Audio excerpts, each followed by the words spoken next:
Recording in progress.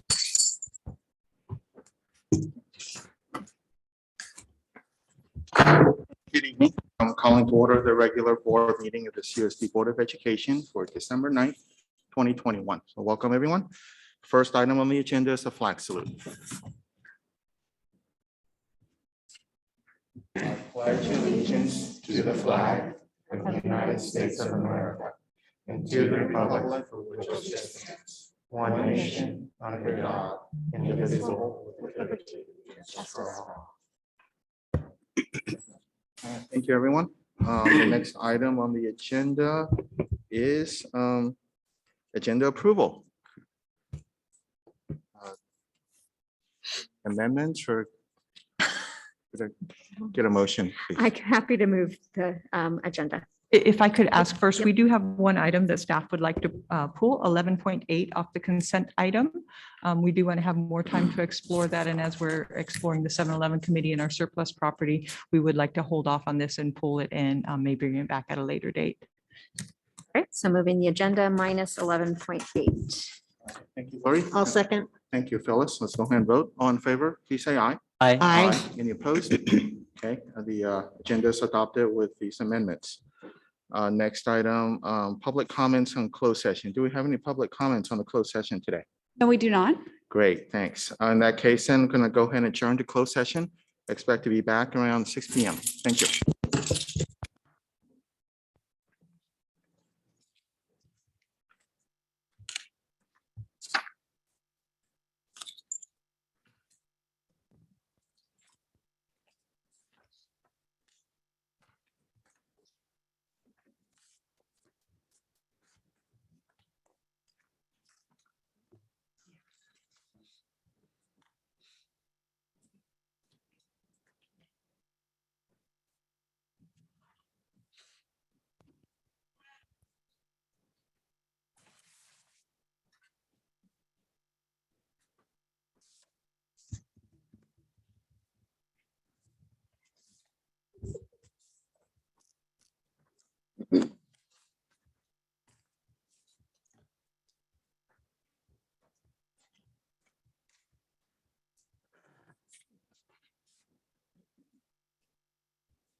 Recording in progress.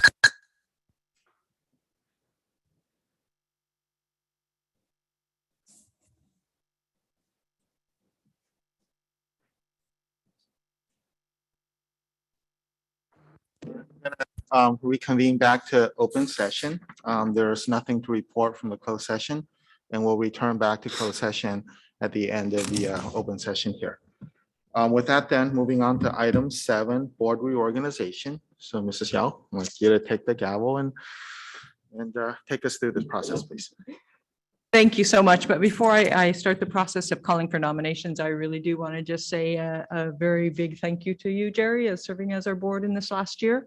I know that we've been through many, many difficult conversations with our community and difficult decisions. And I think you have led it with grace, with dignity, with professionalism, but also with that sense of humanity throughout it and caring for everybody. And I know that on behalf of myself and our entire executive cabinet, we have appreciated just your thoughtfulness, your thoroughness, asking those sometimes difficult, tough questions for us, but those much needed questions. I think that really did help share some of that information and engage our community. And I'm very grateful for that. And I look forward to continue our work on the board. Thank you. Thank you, Mrs. Yao.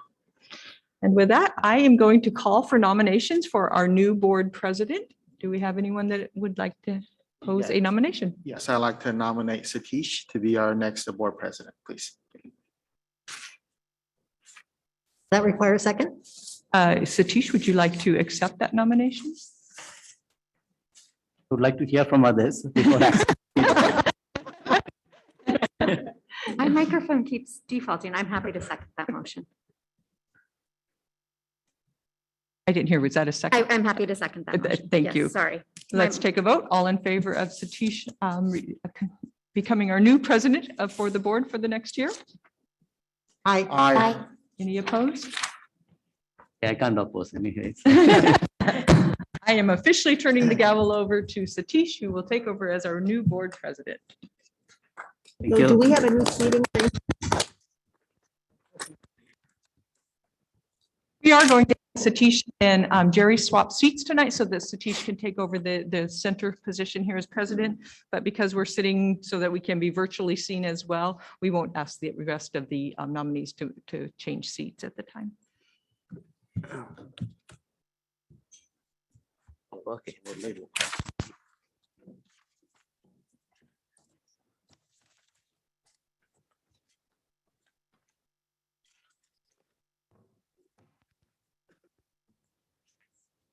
Satish, shall we save our comments until we're done with this segment? Will you come back to us for comments for all of it? I think, I don't know, what would be the better one? Yeah, if we can go ahead with nominations and then we Yeah, can I do think- I comments think- and sharing Okay. thoughts at the end. All right. So are you, So can I can nominate, right? So for the vice president position, I would like to nominate Sylvia Long for that position. I second that. Comments, anything? Okay, all in favor then? Say I, Aye. Aye. Anybody opposing? Thank you, Sylvia. Congratulations. Okay, what is the next one? Oh, okay. So the third position what we have here is for the clerk. And I would like to nominate or propose Phyllis's name for that. I'd like to second that nomination, please. Thank you, Jerry. And all in favor, say aye. Congratulations, Phyllis, thank for you. the new role. Thank you.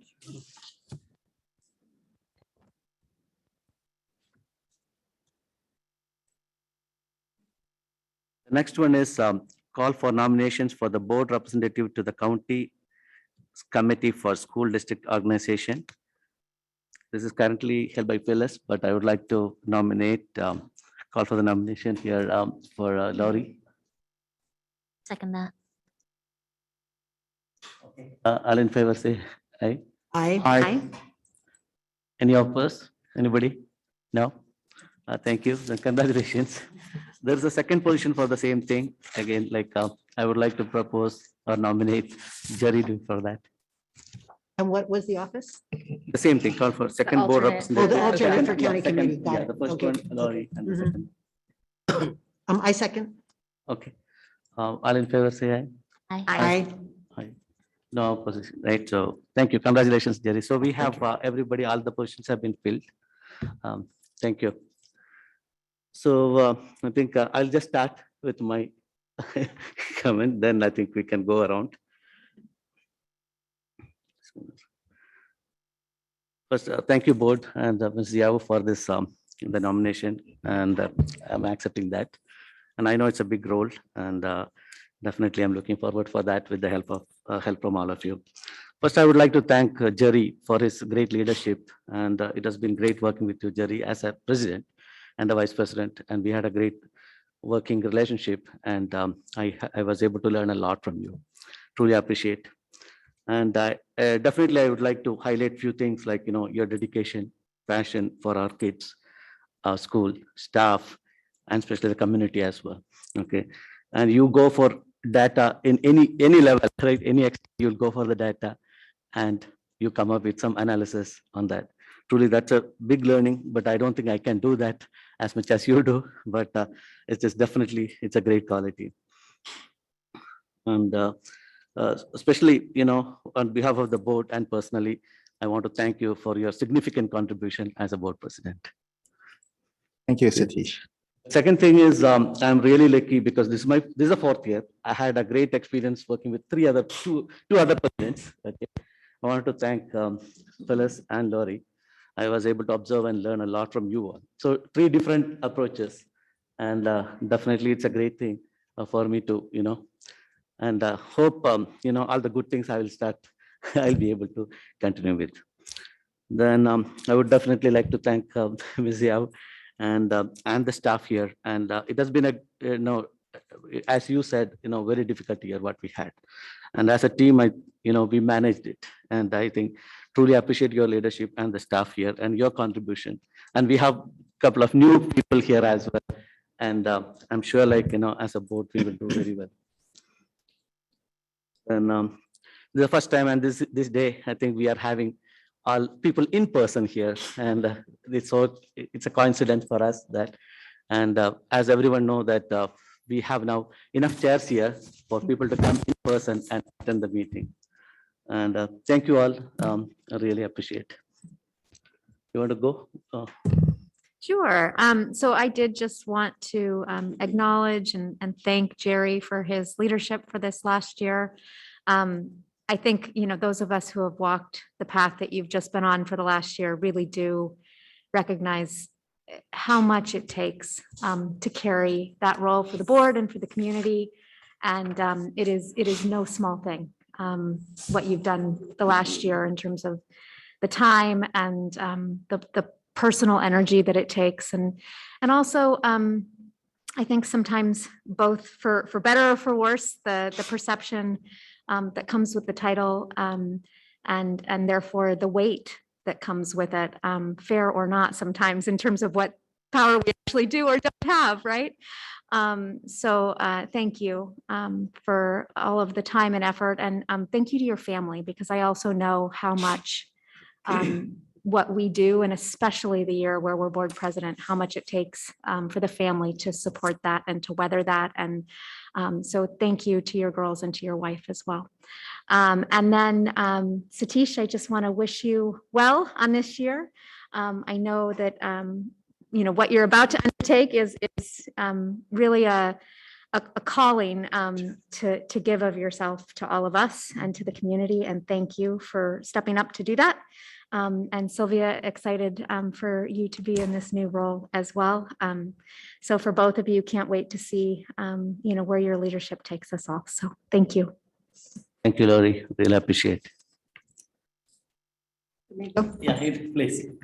I just want to echo what Lori said. Thank you, Jerry. Great year. Thank you, Satish, for stepping up, and Sylvia. But in addition to that, I want to say something about our board. Being at CSBA last week and talking to people from other school districts, you guys, we are awesome. I just think we have such a cohesive, well-managed board, and thanks a lot to our superintendent for that. But I think we need to pat ourselves on the back. I think we are. I think we're a great group. So thank you for everybody for all you do. I would echo that. I mean, the ability to disagree and still govern is no small thing. It's So, amazing. Yeah, It's and with amazing. such civil discourse, I appreciate everybody for the opportunity for civil discourse. Sylvia, you want to? So I also want to echo my colleagues in terms of thanks for our president, Jerry Liu, and just this past year has been just another year of unprecedented decisions and world events and many things happening, not just in our community, but just all across the state. And so really appreciate the time and effort that you've put in being our spokesperson and answering all the emails and the media requests and all of those things, which do take a toll. And so really appreciate that you've done it with good naturedness. And really with a genuine kindness as well. So thank you for setting that example for us as a board. And then with Satish, really looking forward to your leadership in this role for you, and looking forward to the partnership that we get to have together. So thank you. Absolutely. Thank you, Sylvia. Then Jerry, you want to? Sure. So first of all, thank you all for the kind words. It's really been an honor to serve as the board president this past year. I think this past year was one that I think I'll just say had a lot of uncertainty and challenges, right? And so feel very grateful to have had the guidance and the support from this governance team here, of every single one of you. And I'm particularly proud of the fact, I think, to what building on what Phyllis said, is that the six of us as a team are able to bring our perspectives to in a constructive manner, right, to make decisions and tackle these challenges. And it's, I have a friend in Austin, that school board, they're fighting over masks, people got censured, and the people got censured through and I wonder when they have time to really think about doing things for the students. And I think we work so well together, and I'm very, very grateful for that. Next year, I think my guess is the worst is behind us. I think, we're backing. We were looking at the, first interim today. I was going back and looking at the first interims for the last couple of years. And I think we have a lot more capabilities to do things. I think a lot of the hard decisions and the decision points are behind us, and really looking forward to Satish and Sylvia's leadership next year, for us to do more for the students. So thank you all. It's been great. Thank you. Thank you, Jerry. Really appreciate your. So nothing more on that. Shall we? You want to talk or anything? Yeah, okay. I think just I echo all that was said. I think when we hear about the other experiences in other districts with their boards, I am very grateful for the 5 of you and for the cohesiveness, the teamwork, and being able to have those very important conversations and all with an open mind, and we hear and we listen, and then we work together to find solutions. So I echo that huge thank you to all of you. Thank you, Mrs. Yao. So the next one, we'll go to the opening items. 8.1 Superintendent's Report. Thank you. So again, this is our first in-person meeting that we've had in about 18 months, I believe. And so although we have a very small audience in person, we are hopeful that more will join us as we continue in these meetings. But we're also excited to still continue to have that Zoom so that we can truly try to engage our community as much as possible. We know that oftentimes it may be easier for our families to tune in from home and watch portions of the board. And so we are appreciative of that, just because it is so important to hear from our community and to be able to have our community hear from us as we're sharing information.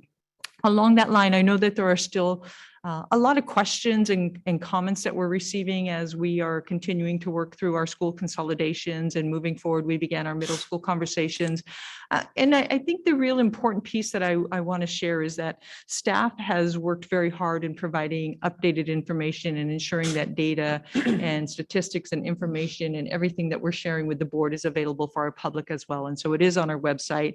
Oftentimes we may get emails. We try to make sure that that information is disseminated throughout our entire community, because oftentimes we are seeing information that isn't generated by staff that is circulated out there in social media, and it may not be accurate.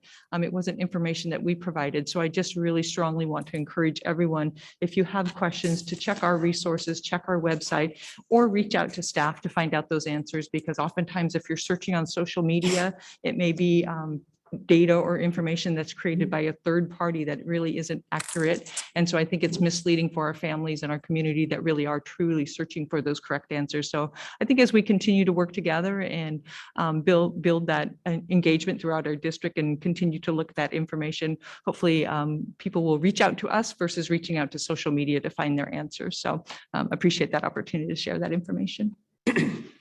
Thank you, Mrs. Yao. The next one is Classified Employee of the Month, 8.2. Mike, you are going to talk. Thank you. Thank you. First of all, I would just like to say congratulations on your new positions. And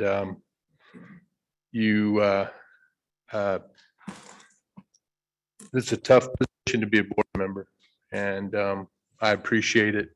And I'm sure everyone else does. So it's just congratulations.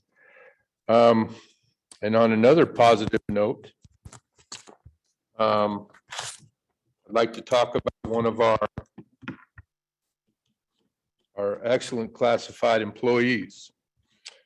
So the person I'd like to talk about first is Bertha Mendoza.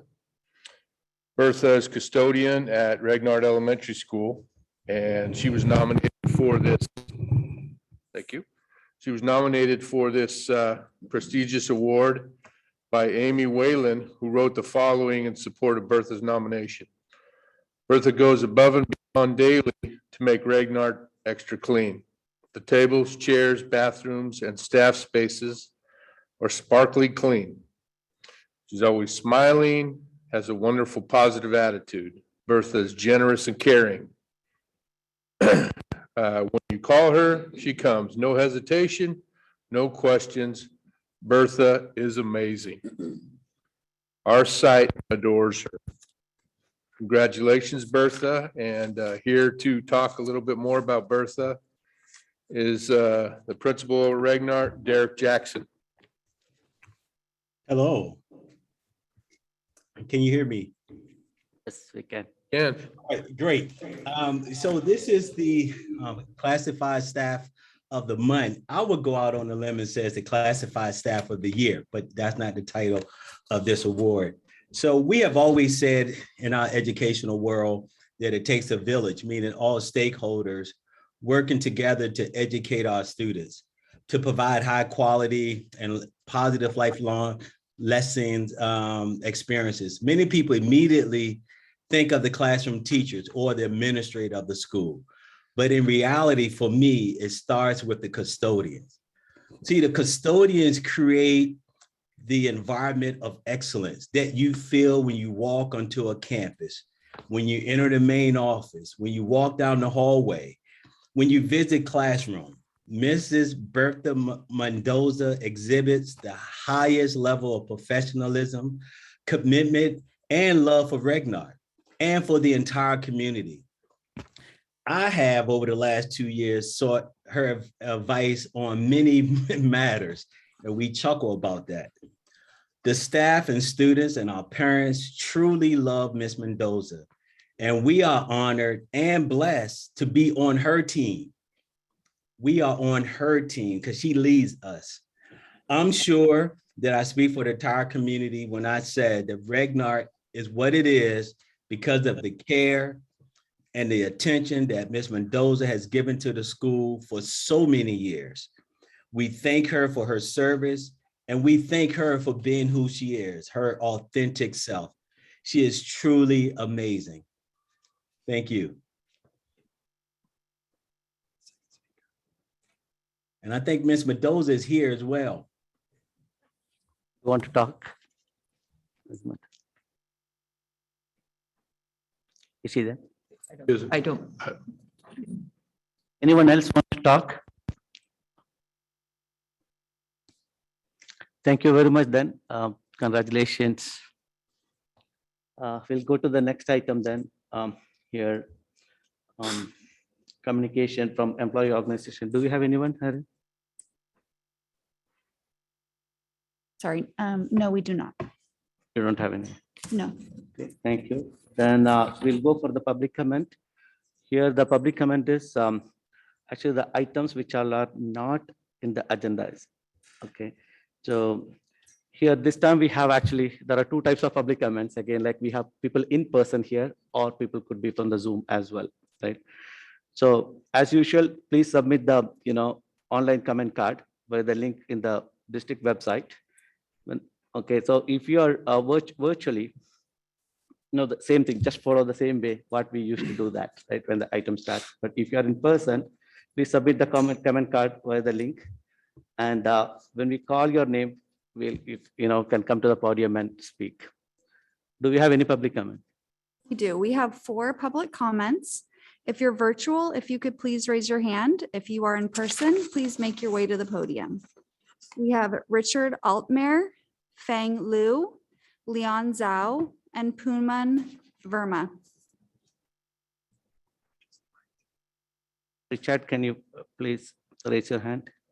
Okay.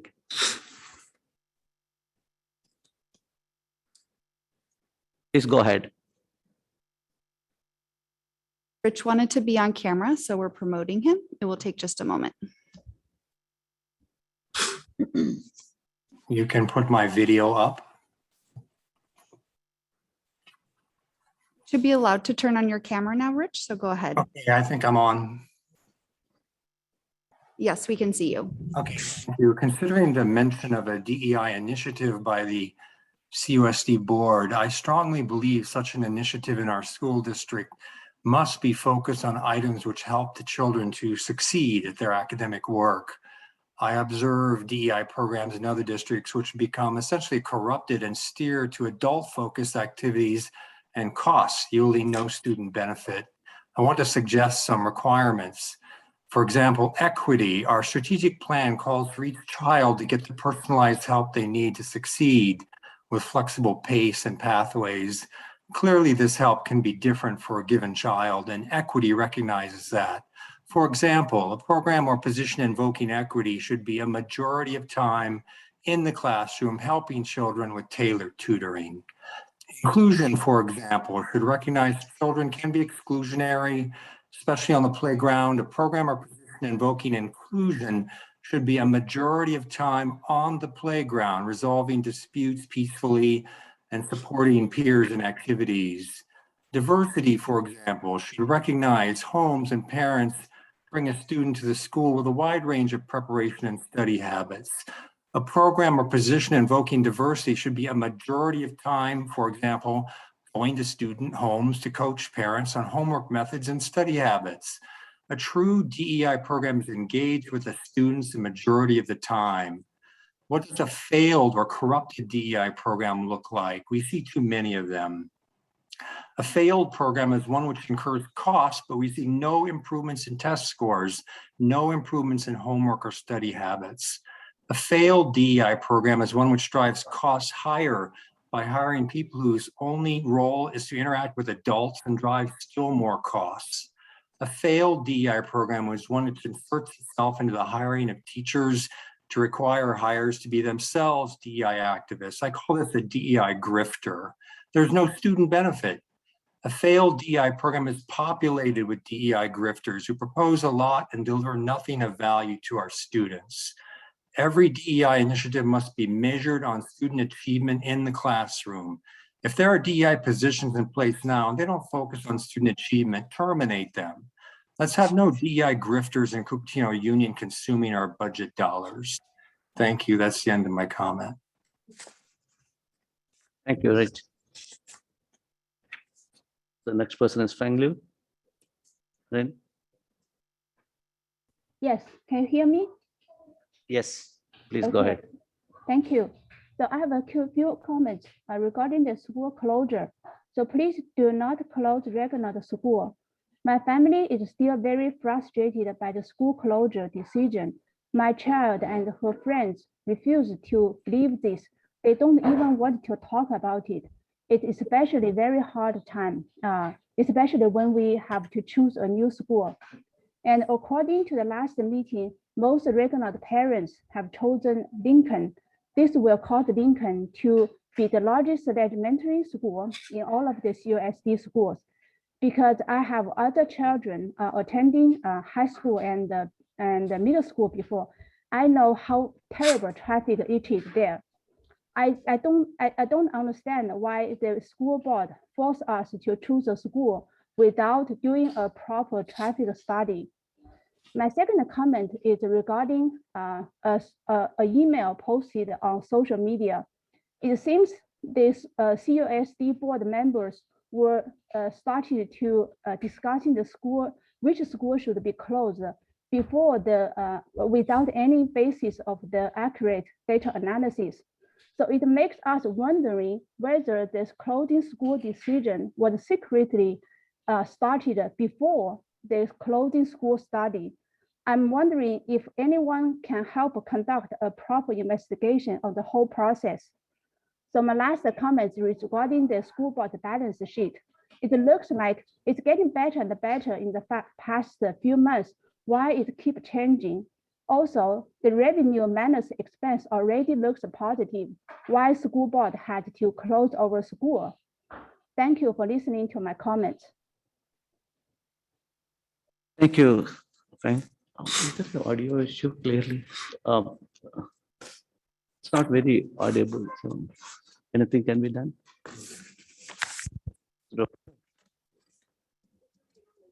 Virtually, the sound is okay. It's just in this room that's glitching a little bit. So we are trying to troubleshoot. Next person is Leon Zhu. Hi, my name is Liang Zhu, and I want to talk about, first I want to talk about this AB 130. This is a new legislation, and this new legislation required the public school to provide a free pre-K for 4-year-old beginning 2022, so beginning next year. So, and this will add one extra grade to each elementary school. So 4 years old, for 4 years old. So it will likely increase the student in each school. So I want the CUSD to do a enrollment projection using this new legislation. And we should hire third-party consulting company do this projection because it will be very objective, right? So we need a third party. And we also need them to tell us why the CUSD, the enrollment is going down. It's because of fewer students, fewer kids in the CUSD, or it's because of more students attending the private school. Because based on my result, based on my data, the Bay Area private school enrollment is going up, and the public school, the CUSD enrollment is going down recently in the past 5 years. So I want to know this trend. And so I require the board to redo this enrollment projection.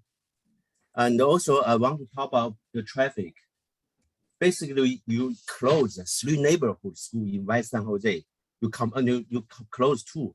You combine the 3 neighborhood schools in West San Jose into 1 school at Dearworth. So the traffic within the West San Jose is going to increase. And also you create another alternative school, which is CLIP. And the enrollment in CLIP will going up. So a lot of traffic going to come from outside West San Jose into West San Jose. The traffic in the West San Jose is going to get worse. So I think you should redo this traffic study to consider this impact, right? Close neighborhood school and create another alternative school here. So the traffic is getting worse, and you need to work together with San Jose City and also Cupertino City Council to figure out what's the traffic impact. So you need to do a traffic study. So that's all I need to say today. Thank you, Leon. Erin, do we have anyone else? I have 2 more. Please give the name. Hi there, this is Poonam. Congratulations, Satish, on becoming the president of the CUSD board. I wanted to reiterate what Fang said, that please do not close Regnat Elementary. The current balance sheet of CUSD shows that it has lots of funds and there is no need to close the school. And on top of that, our parents have been looking into the data, and it has been seen that Regnat's enrollment has been targeted by CUSD to come down. Even when other students were enrolling, they were turned down from enrolling into Regnat, even though spaces were there. So this should be looked into, that why was this done? Because enrollment has been the thing that has been told that has been going low, but here people wanted to get enrolled, but they were not allowed to enroll there. So that if you could please look into that, and based on enrollment, do not close the school. And Satish, I think in one of the board meetings, you had also raised the point that there should be a traffic study done around Lincoln Elementary. Now that you're the president, if you can please initiate that discussion and have a traffic study done, that would be really helpful, because Regnat closing will cause a lot of traffic issues in our area. And this is really serious. Thanks. Poonam. President Satish, if we could take maybe a 2-minute pause, because we're having some feedback on our audio, and our IT people will take a quick look and see if we can adjust that. So maybe we could pause for about a minute or 2 in between speakers.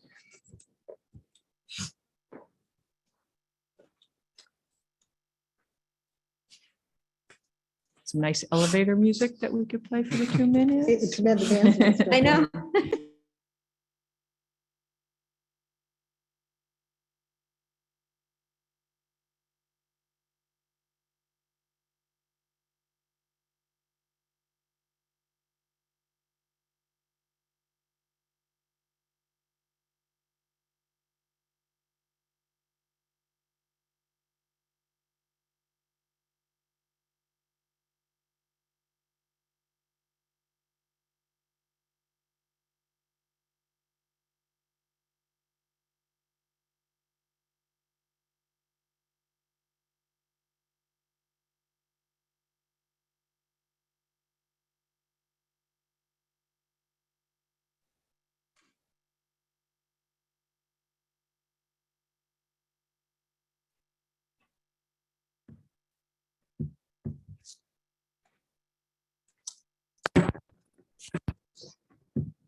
Okay, start.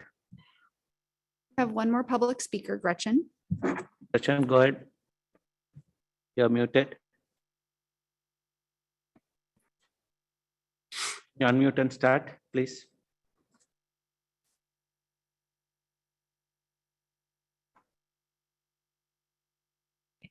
Gretchen, yeah, Hi. go ahead. Can you hear me? Yes, we can. Okay, thank you so much. I just wanted to put in my personal experience with the issue of teacher's salary. I think we all know that teachers have not had a raise in some years now, and that the last two attempts to pass measures were voted down by the community. I have taught at CUSD for about 12 years. In the past 16 months, my house burned down and my partner passed away. I have a one-person income now. All teachers really need more than one household income to live in the Santa Clara Valley. I lived in the Santa Cruz County, and even when I had my partner working and I was working full-time and also part-time, we would never consider ourselves well off. Unexpected and catastrophic life events can happen, and teachers could become destitute while working full-time in the blink of an eye. The point is that all teachers are living just that close to a financial collapse and would have to move out of the district if they are to live. There are other districts that pay more, as we know, and I would please ask you to consider that teachers are human beings like everybody else. We want to do our best. We want to keep working for CUSD. Teacher salaries need to be considered at utmost priority. And I thank you very much for hearing my comments. Thank you very much. Thank you very much, Kristen. Concludes the comments. We have 11 consent items, and here 11.8 has been taken out. So we have 11.1 to 11.7. The first one is Apple only. I'll move Apple. I'll second. Say, I for all, if okay. Just for this, the only one, 11.1. We have a first and second. So all in favor, say aye. Aye. Aye. Okay, thank you. You got confused. Yeah. So 11.2 to 11.7 we have. I'll move 11.2 to 11.7. I can second. All in favor, say Aye. Aye. I'm sorry. aye. Aye. Any opposed? So consent is okay. Right. Pass. Then so 11.8 we have pulled it out. Hold it out. Yeah. Yeah, knocked it out. So item now the item for the discussion. 12.1. First interim financial report. Chris. Chris. Good evening. It's my pleasure tonight to present to the board the first annual report. But before I do that, I would like to introduce someone who's in the audience tonight. Tumai Vong, she is our newest addition to the COT family. She is our Director of Fiscal Services. So tonight's presentation is without giving her all the credit and her staff for all the hard work that they've done. All right, so with that, we'll start. Next page.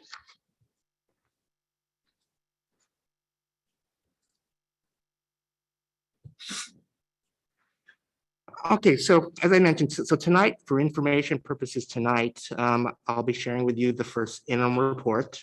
We would be bringing this back to you at our next meeting on the 16th for action. And at that time, we would be asking the board to approve the first interim report with the positive certification. I think you've heard from staff in the past that as a component of the interim reporting, we have to certify ourselves whether or not we are able to meet our financial obligations, or in the case of a district not being able to meet its financial obligations. So with that positive certification, what it would mean is we would be able to meet all of our financial obligations, not just in the current year, but actually the out years. And then the only thing left on this slide here is just to share with you what the next series of reports. So we'll come back in March again and give you another update with the annual report. So next slide. So as I kind of mentioned here, I mean, what we're looking at is again an update during the middle of the year in terms of where we are with our financial position. And as you know, we bring updates to the board several times during the year. So I thought I'd share this slide with you to kind of show you what the cycle looks like. So as you recall, we always start off with the adopted budget. So we adopted the budget back in June. And then also too, when we talk about the budget, we don't always just talk about the budget in terms of 1 year. When we talk about the budget, it's always over a period of several years. At a minimum, a district needs to show and represent their district budget in the form of a 3-year budget. But I'd like to compliment this board for deciding to actually take a look at our budget over actually a 5-year period of time. Not many districts do that, but I think by looking out 5 years, it should give you a good sense in terms of what is ahead of us in terms of our fiscal situation. So I do want to applaud the board for doing that. But as far as the rest of the cycle goes, after the adopted budget, we would come back to you in August, in which we did, and we gave you the 45-day budget update. And then after that, we brought back to you in September the unaudited actuals from the prior year. And so with those figures, now we have revised what our beginning fund balances are for the beginning of this school year. And then with first interim is intended to give you a snapshot in terms of how we are doing as of October 31st. And so the report would reflect all the expenditures through that period of time. And then we would be coming back to you at the March board meeting to give you an update. And those expenditures would be reflective as of January 31st. And then basically that's more or less the cycle. And then again, we're looking at not just a 1-year budget, but actually a multi-year budget. So when I come to you each time, we're going to probably talk about assumptions. And this is kind of a segue into the next couple of slides. So if we can move on to the next 2 slides, changes. Before I get into the changes, but as I said, as I come to you multiple times, we're going to be talking about the various sets of assumptions. And then those assumptions change throughout the year. And our budget is only going to be as good as our current assumptions. And so I want to make sure that I preface that what I share with you tonight as far as assumptions are going to change. They'll change in January because, as we all recall, the governor comes out in January with his January proposed budget for next year. And at that point in time comes a whole slew of assumptions and also revisions to current assumptions. And as I said, we're not just looking at 1 year, but we're actually looking at multiple years. So we're looking at assumptions for the current year. And then in January, we'll get some updated assumptions for the 22-23 school year. And then at the same time, there will also be some other economic information that will adjust those outer year assumptions. So those are really a lot of the things that we will be dealing with when we update the board. But for purposes of tonight, first interim report is just again share with the board where we are in terms of our current situation and especially what changes have been made to the budget since we brought to you the adopted budget in June. So this slide here was really just to highlight some of the changes since we adopted the budget. So in the areas of revenue, there were some changes with our LCFF funding. We also received quite a bit of one-time funds, and staff had shared with the board some of these one-time funds that were coming in. These were all COVID-related funds, and so we brought for you last time the ESSER 3 plan. So the ESSER 3 budget revenue was adjusted $4 million.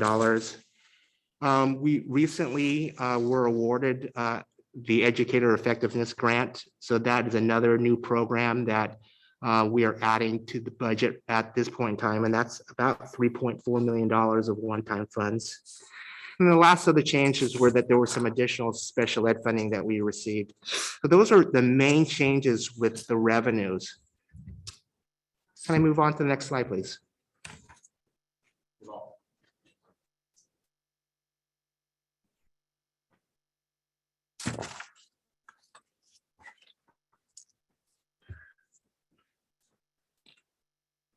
Thank you. So with the budget, we talked about the revenues, and this is the other part of the budget, the expenditure side of the budget. And so with the changes to the expenditure since the adopted budget, I'd like to highlight some of the changes. Main changes are in the areas of salaries and benefits. For our districts, we're in the business of employing people, and so the largest part of our budget is salary and benefits. So since the adopted budget, salaries for both certificated and classified employees, the budget reduced by about $7.9 million of expenditures. Most of that is accounted for positions that we did not fill because initially our enrollment, our estimated enrollment at the beginning of the school year wasn't there, and we did not have the need to fill all of those positions that were in the original budget. And then the other largest portion here are actually current year savings on positions that are currently budgeted for, but unfortunately currently unfilled. And so those positions will remain unfilled until we fill them. But for the purposes of our financial picture, we are accounting for the savings as we go through the year. So as an example, so if we have a custodian position that has been vacant since the first day of school, and if we were already halfway through the school year, we would start to account for those savings now instead of waiting until the end of the year so that we can have a better picture in terms of our financial status. And then the only other last couple of changes with the expenditure side of the budget is typically we budget for the carryover dollars from last year. So when we adopt our budget, we don't presume any carryover at that point in time. But now that we're in the new year, we're posting those expenditures for carryovers. And so those carryover expenditures are now showing up in the budget. And then one other large change in the budget is in the area of utility costs. As you all recall, the last two years, we've not been in a normal situation where our facilities have been closed down. And so the district benefited greatly in it from the standpoint of not having to have to pay a lot of money toward utilities. But now that we're fully returned back to school, we're back to our normal utility expenses. And so when we adopted the budget, it looks like we had underestimated what the utility costs were going to be for this year. So we've adjusted our budget to now account for what is the current utility spend down. And it increased the budget of about $1 million in terms of additional costs just for the utilities. So those are all the changes with the expenditures.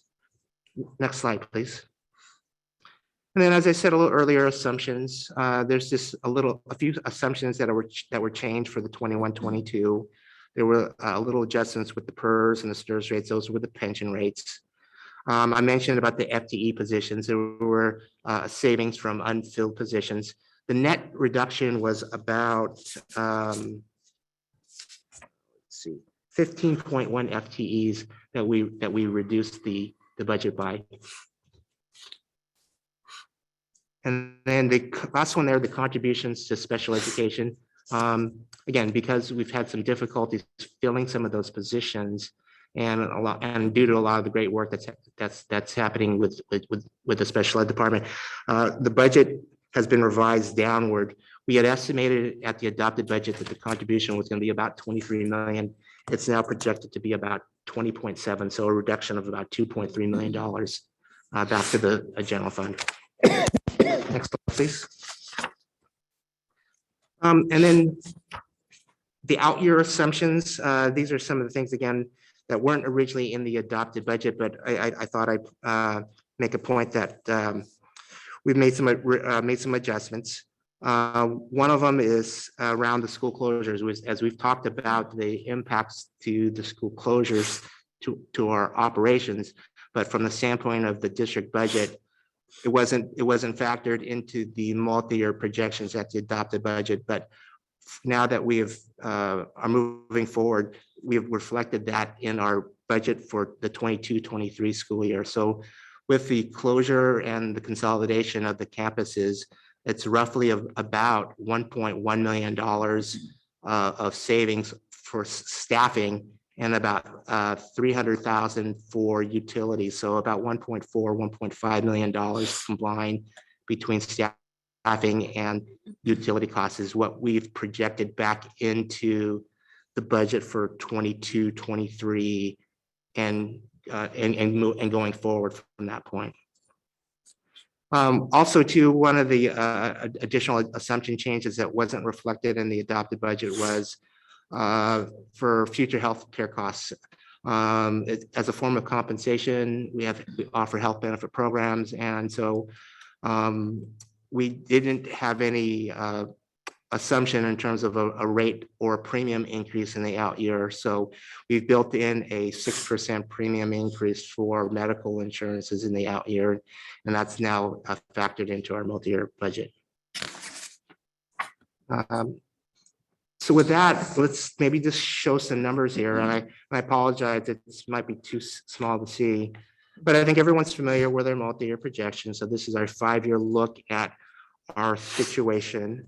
But mainly, I do want to call out a couple of things. One, the third column over 23-24.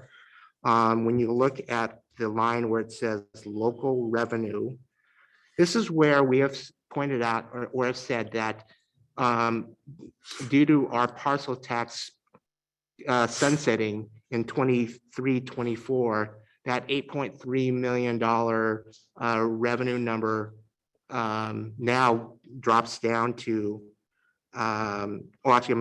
it drops, the local revenue drops down from 14.6 million down to 6 million. And so that is reflective of the I guess the assumption that the parcel tax sunsets and there isn't a renewable parcel tax at that point in time.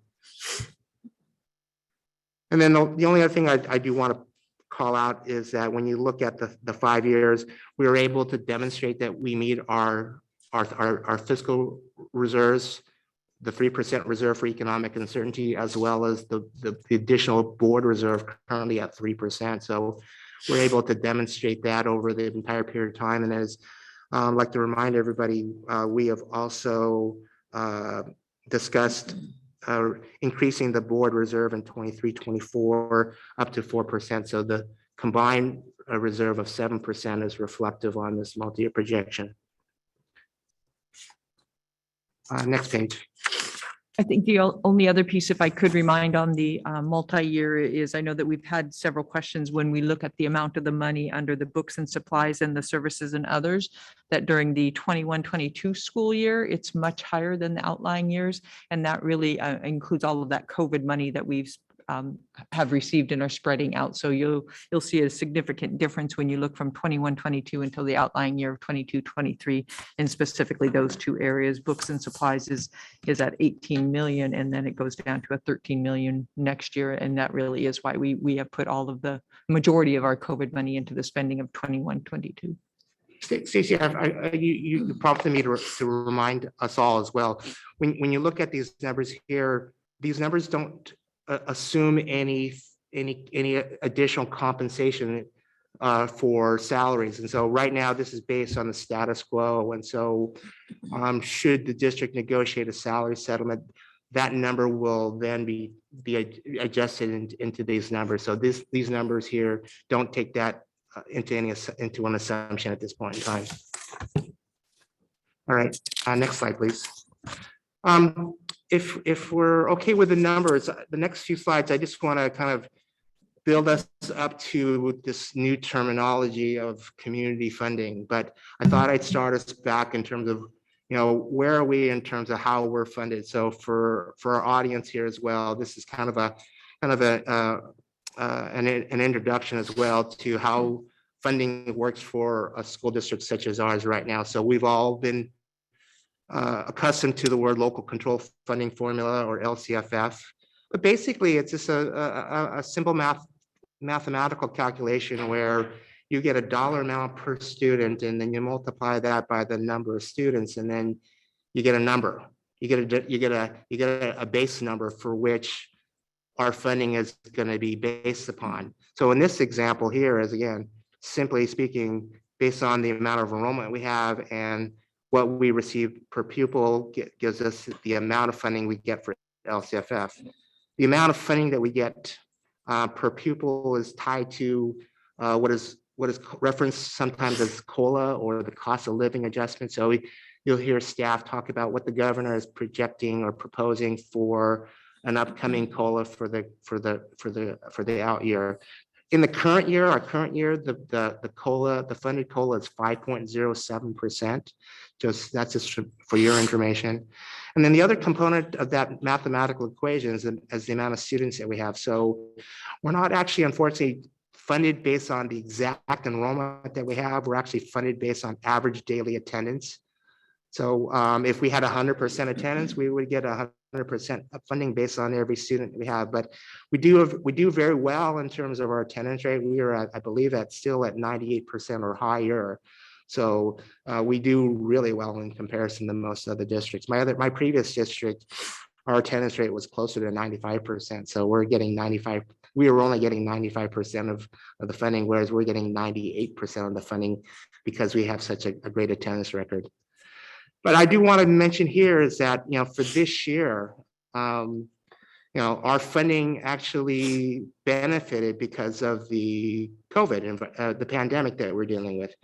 Because of the pandemic, Governor Newsom and the legislature approved what was called the Hold Harmless Agreement. I think many of us heard about the Hold Harmless. And so the Hold Harmless Agreement was, for purposes of funding, was to allow districts to be funded this year based on their ADA or the enrollment for the 1920 school year. So think about this. If we go back in time, in our district in 1920, our enrollment was at a much higher level than what it was this last year in 2021. And so for our benefit, we were able to actually hold on to much more revenue because that base number was higher in that case. But I think staff may have mentioned to you when they were talking about the hold harmless that there was also a cliff that was coming as well. Because once the hold harmless goes away, the following year, your funding would be based on the kids that are coming in that year. And so we know that our enrollment has significantly dropped over the last 3 years. And so the fact that had we not had the hold harmless, the per pupil funding amount that we would have gotten would have been based on a much lower number. And my last slide, I'll show you exactly what the difference is. It's a difference of about $20 million just due to that hold harmless. So that's a significant number when you think about it. But then, we were already dealing with a significant fiscal crisis of a situation. And so without having gone through this pandemic and having to, again, unfortunately shut down our facilities, but also with this hold harmless, I think it's really helped us improve our situation to where we are today. So let me move on beyond this now and start talking about basic aid. And this is just for again another graphic illustration in terms of how it works for us in terms of funding. So as I said, LCFF, that number is driven based on the number of students that we have and how much money we receive per student. But how is that revenue generated? That revenue is generated through a combination of two sources of funds. One, mainly our property taxes. Our local property taxes here, under this scenario here, cover a large portion of what we are entitled to receive based on a per student basis. But unfortunately, right now, currently this year, our property taxes only covers so much. And so the difference between what we are entitled to receive based on that number of students is made up by the state. And so the state comes back and fills that difference in the form of state aid. So right now we benefit both from our property taxes and also the state that makes up the difference. So this is how we're currently funded, but then we've been talking about now transitioning into community funding or basic aid. So can we maybe go to the next slide, please? But before I get into the illustration, I thought I'd just introduce some new terminology. So this is, again, we've talked about things like COLA, we've talked about enrollment, we've talked about ADA. Now we need to probably introduce ourselves to some additional terms in terms of how our funding is generated. So in the area of property taxes, those of us that own a home, we see our property taxes. We see a property tax bill twice a year. And so you see on those tax bills what some of these terms are. So like if you own a home, that asset is considered a secured asset. So those are considered secured property taxes. So any kind of fixed property that can't move is considered a secured property. There are also unsecured property taxes, and those are things like, I would say, like motorhomes and boats. Those are other things that come in the form of property taxes. The other area of property taxes are supplemental taxes. This is one of those areas I'm starting to look into a little bit further. From my understanding, the supplemental taxes are generated from when properties get reassessed. So anytime there's a property reassessment, it comes to us in the form of a supplemental tax. So this is one of those tax sources or tax pots that are, I would say, kind of volatile from one year to the next. It's hard to predict those numbers. And the last area is utilities and things like that. Another term we want to get accustomed to is assessed property values. The value of our home, is what the state of the county assessor's office would determine as the assessed value. And based on the assessed value, the county assesses a tax rate on that to determine what your property tax value is. And so under Proposition 13, many of us know what Proposition 13 limits first the amount of assessed value growth to no more than 2%. And then it limits the amount of property tax being assessed on your property based on 1% of that assessed value.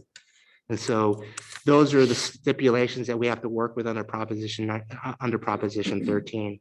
But anyway, those are some of the terms that we're going to get used to, and staff will bring back some more detailed information. Some of this information we actually shared with the Budget Advisory Committee. It was probably a little bit too much for tonight, but I'd like to at some point in time share some of that information with the board, and maybe we can do that through a Friday update. So next slide, please. Earlier, I was talking about the different timeframes that we are working with in terms of, again, when we get assumptions. Well, along with the property taxes comes with that a set of timelines for when that information becomes available to us. And so the assessor's office makes this information to us quarterly. And so as you can see here, really starting in August is when we actually get a projection from the assessor's office. And then we just got an updated projection as of November. And then the assessor's office will come back with another projection in February and then another one in May. So really, these are important points for us to continue to monitor whether or not those initial projections that we were using either were on target, or whether they're lagging, or if they are actually doing better than what the assessor's office is projecting. And then the last one, obviously, here is, we're going to get information, as I said, in January from the governor, and then we'll get another update from the governor with his May revise. So those are the updated budget timeframes that I wanted just to highlight for you. Next slide, please. And so similarly to how we're currently funded under the revenue limit scenario, here's what I'd like to share with you in terms of how community funding works. So as I mentioned, it all kind of, again, starts off with based on how many students that we have, and based on how much per pupil the state would normally allocate for the number of students, determines more or less what your base funding is for LCFF purposes. Now, in our case now, we are now transitioning because our property tax base has reached a point where that number is now exceeding the amount that we would be entitled to receive from the state. We now benefit by being able to keep the full amount of all of our property taxes, which in this case would exceed the amount that we would be receiving from the state. We still receive a minimal amount from the state. And so this illustration here shows where, for purposes of funding, we receive our state minimal amount of funding, and then on top of that, the amount of property taxes that we receive, we get to keep, obviously, but I mean, but when you compare to what we are entitled to receive based on the number of students that we have, it does show that we are receiving excess property taxes based on just the amount of students that we have. Can we stop for a second and just make sure that if you guys have any questions about this, because I think there's a couple of things here that I do want to highlight is that, you know, we've talked about being basically being basic aid at this point in time. And the next 2 years, I would be cautious in terms of just seeing how the property tax growth will be, and also continuing to monitor the continued decline of enrollment. Because as long as our enrollment is declining, certainly our property taxes that we generate are going to exceed the amount that we would get based on the number of students that we have. But imagine that in a given year that we're being solely funded on our property taxes, but then all of a sudden we get 30 more kids that come in compared to the year before. Although our enrollment is declining, but 30 more kids means one more teacher. So one more teacher means one more FTE. One more FTE means, say, another $120,000 in costs. So that's the nuances with basic aid, is that you're now working with, I wouldn't say a fixed revenue, but I mean it's a revenue fixed on property taxes, but then you're not getting any increases on that funding for every additional student that you get from that point on. So that's really, I want to make sure that people understand that when we move into this basic aid or community funding status, is that really, I mean, it's really monitoring the enrollment. And, you know, who's to say, 30 years from now, our enrollment changes and we're back to, where we were, and then that might move us back out of basic aid status. But I mean, I don't have enough experience yet with it. So I just want to say that in the next couple of years, we're going to be monitoring this closely, but that's more or less how basic aid works. Next slide, please. And then here's that last slide I was mentioning. I mean, let me call out what's let me call out what's on this slide here. So this is just a graphic of what we have received over the last 8 years here. Actually, no, what we received over the last 4 years, and then the projected years in terms of funding. And so what's represented in the blue bars are what we were receiving in terms of LCFF funding. And that was based on our number of students that we have. That gray line there represents how much we were receiving year by year in terms of property taxes. So as you can see in the 18-19 year, we were funded close to $140 million, and our property taxes were about $136 million. And so as you can follow that trend there, property taxes have been growing year after year. Our LCFF funding has gone up and down depending upon the number of students that we have, and subject to the COLA from one year to the next. But now when you get to this current year, 2021, I'm sorry, 2020, I can't read here, 21-22. For 21-22, because of that hold harmless, as I mentioned earlier, had we not gotten that hold harmless, our funding would have been about $20 million less. And so we definitely benefited by the hold harmless, but now that the hold harmless goes away, our enrollment drops, our funding drops per student. Our total enrollment dropped because of the decline of enrollment, but now our property taxes are now kicking in. So that gray line there where the property taxes for next year are actually projected to be more than what we would get under the LCFF revenue limit model.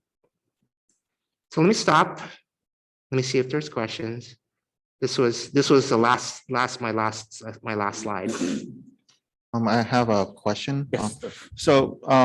Looking at the spreadsheet here, the row label minimum state categorical funding, there are two rows, one around 13-ish million, the other is around 100-ish. What are the two rows there? Yeah. Okay. So the top line says LCF funding is our per pupil entitlement. The next line down, the minimum state funding is our categorical programs. So back when the LCFF was created, they folded all those categorical programs into the unrestricted general fund. And so that dollar amount is frozen in time. So the district receives at a minimum about $13 million of that categorical funding. So that's what represents that secondary line. All right, thank you. So Chris, can I ask a follow-up to that? Is that okay, Satish? Yeah, please go ahead. If I'm a community member and I'm looking at that minimum state categorical funding and you just said it's frozen in time and we know it's frozen in time since 13-14 adoption of LCFF. In those intervening years, any of those costs that we had in 13-14 that have gone up, we have not received additional compensation for to match. Yes. Any changes in our special education transportation, any changes yes. in, I'm trying to think of what else is in that categorical bucket, but any of those costs that have gone up, just even with inflation for us, we have not received new funds commensurate to offset that on that line Nothing item. from the state, no. Yeah. Okay. Thank you. Around the questions then. Yeah, I had a question about the board reserve, and I think my memory is failing me. It doesn't look like when you look at that slide, I thought we were going to go up incrementally more years, and it doesn't look like we are. So I don't understand that. Could you explain that? I can intervene on that. If we recall the discussion we had back in June when we were discussing the budget, we did provide several different scenarios for the reserve, and where we had landed on was to maintain the 6% for this year, the following year, and then incrementally increase it to the 7 and 7. But that was based on we are still going to sell the Montebello property, and the proceeds from the Montebello property would go in, and we were estimating that could be from 3 to 4 million. So that would go on top of the reserve for each of those years, bringing it to approximately 10. So we agreed on only on 7% for all of the 3 out years. I didn't remember that. I thought we had gone to 8. We had was a 6 for this year, this current year, 6 for next year, and then 7 for the outlying years. 7. Okay. All right. Thank you. And I think it was, correct me if I'm wrong, I think it's a number one, we're a year further on this than we were then. So now our year, what is it? 4, it was our year 5 then, right? But the other thing there was, I think to your point, Stacy, we said, if I'm remembering right, that we couldn't add that money from the sale of Montebello in until we have it to add in. Is that right? Correct. That's We what it actually is? have to have it sold and have those funds to be able to put that into the reserve and put that into our budget. Okay, so it's really more of a procedural that doesn't go, that doesn't reflect that it's going to go up to 8 and 9 in those years 4 and 5 in here. Yes. Okay. Yeah, I have the I mean, same like question. that's an assumption that, like I said, will change as we go through this process. And then depending upon where we are at second interim, it could, I mean, if we have any updated information with the Montebello property, we could incorporate that. But I would imagine by the time we adopt the budget, that could be in the assumptions. Can I ask one more, Satish? So Chris, on the, actually the slide that's up right now, the multi-year, I used to ask Jeff, and I'll ask you the same thing, what's the most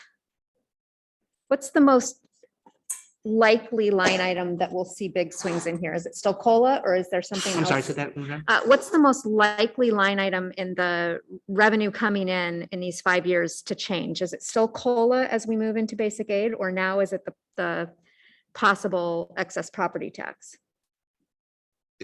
It's, well, I mean, it's gonna show up on the line where it talks about LCFF, because LCFF is gonna be some per pupil and then mainly property tax. So that number is going to change. That number is gonna increase. I think it's going to outpace the potential for the volatility we might see in COLA over the next several years with what the state's estimating for the excess this year, but then deficit after this year. Thank you for asking that type of question right now, because what I'm hearing now in terms of what the governor is projecting for next year as far as a COLA, I think Steph and I have started to run some numbers to see if that COLA number that they're projecting, how does that compare to the amount of projected property taxes that we're estimating for next year, and whether or not that will whether or not our property taxes will outpace the COLA. So we're actually still looking at that right now. Perfect. Okay. So then do you think like by second interim, is that better? Is that a more likelihood that we'll have more clarity on that once we see what January is going to bring us? At second interim, we will have the governor's January budget and the COLA projection that every district's going to build upon at that point in time. So yeah, at that point in time, second interim, we'll have further refined revenue projections, and then again, compare it to where we are with the projected property tax growth. Thank you. I have one more question as well. You mentioned, Chris, that the savings with the two school closures is between 1.3 and 1.4 million. Is that both schools or is that each? It's both. Both. Combined. Okay. All right. Thank you. All right, thanks. So sort of maybe following up on that, because I remember when we were having those discussions about the consolidation, the model we used was 400K. And it looks like now the savings is more. It's 1.1 plus 3 is 1.4. So it comes out to be 700K per site. Is that correct? Just want to make sure. I mean, that's the number that we have right now, based on actual, this is based on actual information. So you haven't included any potential lease revenue in the model? Since we haven't done not that. yet. So this is purely just cost purely savings cost. from those two sites. Correct. Okay, great. The second question is, you talked about, by the way, I really like your format of highlighting the drivers, the changes of expenditure and budget. So I really like that. Just, quick comment on that. You talked about this 4% growth in property taxes.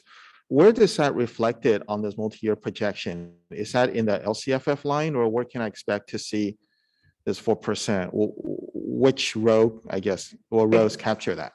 Okay, so as I mentioned earlier, that LCFF line is going to have in that number the property taxes. So the overall property tax amount that we receive from one year to next is what this chart will always show. As far as the 4% assessed property growth, that number is I would say maybe, it's a derivative of how we calculate how much we receive in terms of property tax. So a 4% so imagine this again, a 4% increase in the value of a home is going to increase it by 4%. But then for purposes of property tax assessment, the assessor's office is charging 1% of that assessed value. So it's not, we're going to receive a 4% increase in total property tax revenue because of a 4% increase in assessed values. Okay. It's actually it looks like to be like a half of 1% in terms of the increase just in secured property taxes. Okay, great. Thank you. Thanks, Chris. Thank you. I had a question about the budget assumption slide. Budget assumption changes. I think it's slide 7. 7, okay. Yeah. So I just wanted to get a better sense. So the budget assumptions, these are based on the governor's budget. Is that with the STRs and the PERS and the contribution to special ed? Is Well, that- on this slide here, this is reflective of actually just the assumption changes for the current year. So as you recall, when we brought to you the adopted budget in June, those were still based on probably the May revision assumptions. So when the state enacted its budget, those rates got set. So that's why that there were some minor changes with both the STRS and the PERS rate based on what we had used to build our adopted budget on. But those are the assumptions for the current year. But then we also were given assumptions that for the out year. So we do have STRS and PERS assumptions for 22, 23 that were built into our multi-year. And those assumptions will be revisited here in January. And at this point, do we have a sense of what, I guess I'm especially interested with STRS and PERS because there's been so much conversation about it, you know, especially in the news and things. With if the state's having some sort of surplus that some of that might go there, have you heard anything about that or from the meetings that you're going to and attending? I mean, that topic has been brought up several times and in the past, the governor and the legislature have attempted to help buy down the pension cost with any available extra state revenue. So it wouldn't surprise me that that is possibly on the table for a possibility. I mean, the legislature has been pretty consistent about utilizing strategies and things that they've done in the past. And when a similar situation comes up, that it wouldn't surprise me. But I haven't seen anything, but again, it wouldn't surprise me that may be one of the things. Again, those are the things that school districts are also advocating for as well. But I mean, you know, we would certainly want the state to cover a larger portion of those pension costs. And so if they have the funding, we would certainly be continue to advocate for that.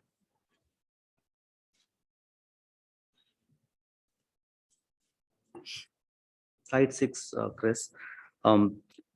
The expenditure changes, right? The vacant position saving. So you said about 7.9 million we saved from the vacant positions of salaried and classified, right? 7.9 million. Yeah. So, Yeah, okay. so in this, comparison to the adopted budget, there was correct, there right. was So there were savings from these positions are going to be open, or what I'm trying to say is, will we be able to save this for at least a foreseeable time, or are we planning to backfill that so that, you know? So many of these positions, when we originally had put them into the budget, was estimated on our projected enrollment, which came in, was much higher in the spring than what we actually did. The other pieces, as we'd had our discussions in the bringing in person back for all students, we had purposely wanted to allocate additional staff so that we could keep the classrooms down at that smaller size of 33:1. We wanted to drop them down to 28:1. So we had built in additional, FTEs into the budget. Fortunately, unfortunately, as declining enrollment, we were able to still keep those classes smaller without having to use those additional FTEs. So we were able to remove them out. We may add a few of them back in. One of our goals is we are looking at adding reading specialists, and that could be 2 to 3 FTEs that we would put back into the budget, but we wouldn't have any need to put the entire number back in. So it would be an ongoing savings for us. That'll be great. So would we be able to at least estimate something like a 5 million saving or something like that? That would be good. Then at least it'll be predictable, because once you keep it as a vacant, and vacant means anytime you could probably will be taking, right? So if you can do that, like, you know, let's say out of the 7.9, you would be spending 2 million for sure, you'll be getting it. So at least, 5.9 million, you would be able to save it from the expense perspective. So when Chris did remove these FTEs from the budget, he actually removed them out for those multiple years as well. So that's reflected into the budget. So if we do add additional FTEs back, we would make that adjustment, but it wouldn't be adding these entire FTEs. In addition, we have already reduced in our outlying years additional FTEs, just because based on declining enrollment, we know that we reduce our FTEs in the certificated staff. So estimated amount, if we had a just over 7 million, and we are looking at probably bringing back 3 of those positions to get hired, we would still have a savings of a significant about 6 million. Thank you. And the next one is on this basic aid versus like LCFF, right? So in your examples, what's the possibility for us falling back to LCFF, or what interval this would be assessed, or so once it falls back, does it like after a year, or after 6 months, or anything? Is there a periodic assessment for them to be deciding where we wish we were? Thank you for the great question. As I think I was mentioning earlier, I mean, because of the volatility of property taxes, but in our case, you know, we'll remain in basic aid status as long as, based on the number of students that we have and how much the state would normally apportion per student, if that number combined, as I said, multiply that number together, if that number is, as long as it's less than what we receive in terms of property taxes, we'll continue to remain in a basic aid status. But imagine that we go back to where we were when our enrollment was closer to 23,000 kids. When we were at 23,000 kids, what we would be getting per student would be more than what are right now projected property taxes to be. And so under that kind of scenario, we would no longer be in that basic aid status. So it's all dependent upon the amount of students that we have. But Chris, don't they reevaluate us every year? Yeah, every year. Every year we're reevaluated, yeah. Mhm. So the same thing, if a per pupil kind of additional money, if government gives, let's say, because of the excess money, what we have one time kind of money, if we get it, let's assume next year we are going to get some more, let's say 10 million, we are getting it. So it's, would there be a possibility that is, if we get more money from government, okay, would there be a possibility for us to fall back or no? It's purely based on number of kids. Again, you have to keep the money separate. Monies that we get one time, or they're categorical, they're restricted, things like that. Any additional money that's not part of really the base funding doesn't factor into that calculation. So tomorrow, if the state wanted to award a grant, those monies don't count toward, for purposes of LCFF funding, how much our base funding is. And I think I wanted to emphasize, I know that Chris shared it earlier, and just emphasize again that the current multi-year that is being shared does not reflect any kind of a salary increase for any employees for this year or any of the outlying years. And that 1% is equivalent to about a 1.4 million to give all employees a 1% salary increase. 1% is. 1% would be equal to 1.4. We go for one more round of questions, or you're okay? I'm good. Sorry, you have any? I am. No. We do have public comments, I Yeah, believe, on this before item. anything, Sylvia, okay. Do we have public comments on? I do have okay, one Laura. more, if that's before okay. that, yeah. That last slide 15, Chris, I really appreciate the showing the fiscal cliff we were facing with the hold harmless. Would that have, that would have changed our end fund balance significantly that year, and it would have actually cascaded over the entirety of a different looking multi-year projection, right? So it shows as it would have been a cliff, but then it would have been multiple years of even larger deficit budgets following that, right? If you think about it, we got this additional $20 million of revenue that we Right. wouldn't have been entitled to receive. And so that compounds that cliff. Right, so this is multiple years of that yellow being lower as Lower. the cascade effect after that. Mhm. Yeah, okay. Thank you. That was it. Thanks, Satish. Appreciate it. You have public comment? Yes, we do. We have 3 public comments. Okay. Francis Hugh, Lee Yun Lee, and Lisa S. If you could please raise your hands.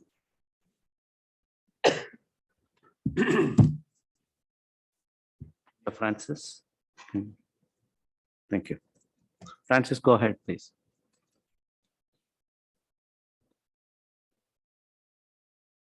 Francis, you need to unmute.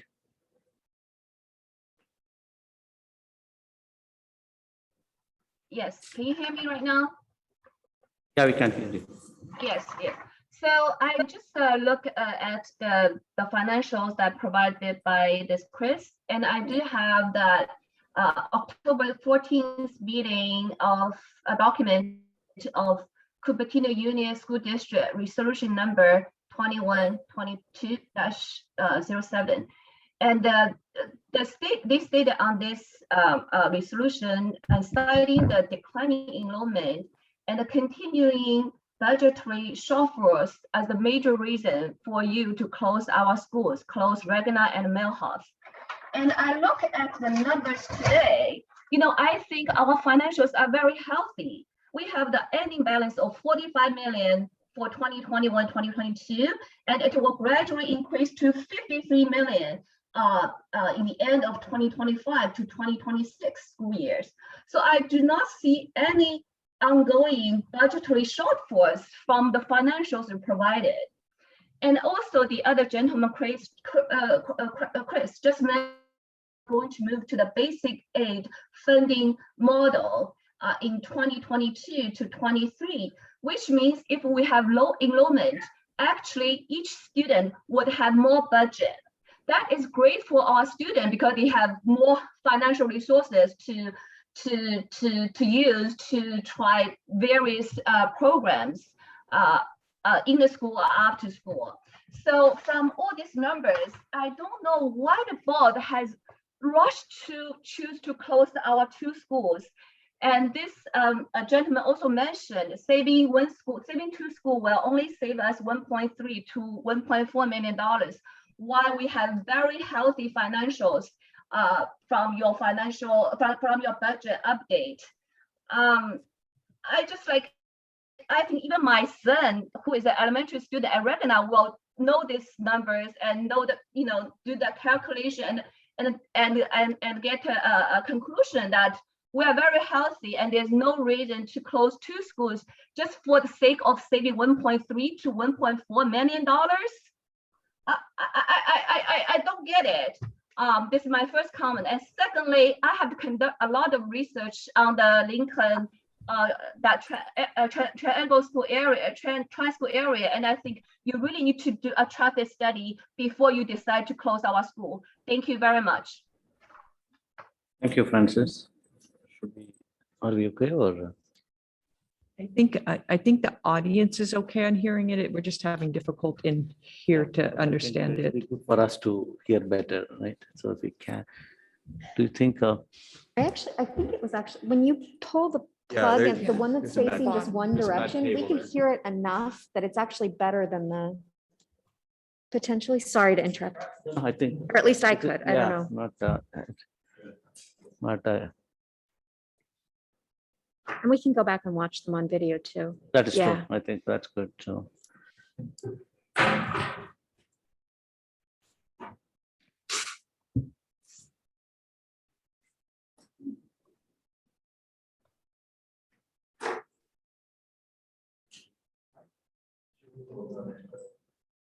Yes. Lee Yun is unmuted. Go ahead. Leon, you're unmuted. Please go ahead. Hi, I'm also a parent of Regnard. I also want to echo what other parents just mentioned. I noticed the school district has a much more healthy fiscal situation. We have $45 million end of year in our balance sheet. The fiscal situation of CUSD is very different from where you started the discussion of school closure.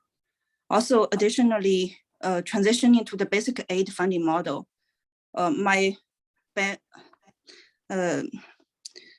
calculation thing shows that the property tax will only increase year over year, as any household that changes ownership will trigger a reassessment of property, and we will only get more and more in terms of property tax.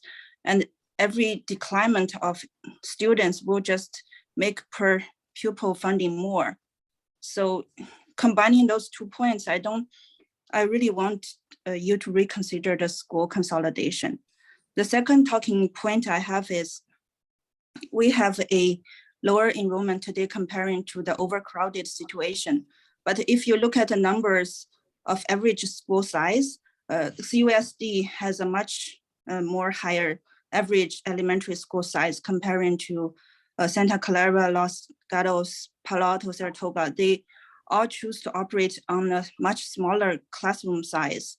So if now the fiscal situation allows us to do so, we do consider like operate with smaller classroom size, which would be much beneficial to students, teachers. The last is we have until tomorrow to submit our school choice, but we have asked many times for proper traffic study, but we haven't received any. We are really not in a situation to choose either Lincoln or Blue Hill at this point. Most of the Ragnar parents have chosen Lincoln, and which means most of our kids' friends will go there. But without the proper traffic study, we're really not comfortable filling the form right now. So please re-examine the decision based on the new financial data, what would be a normal school size, and please give us a proper traffic study before asking us to fill in that form. Thank you. Thank you, Leon. Lisa, you're unmuted.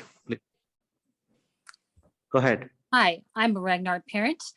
In the October 14th meeting, the financials showed a property tax growth forecast of 1.5 to 2% year over year. Now, in less than 2 months, you've changed the property tax growth forecast to 4%. Was the revenue forecast deflated to build the case for school closures?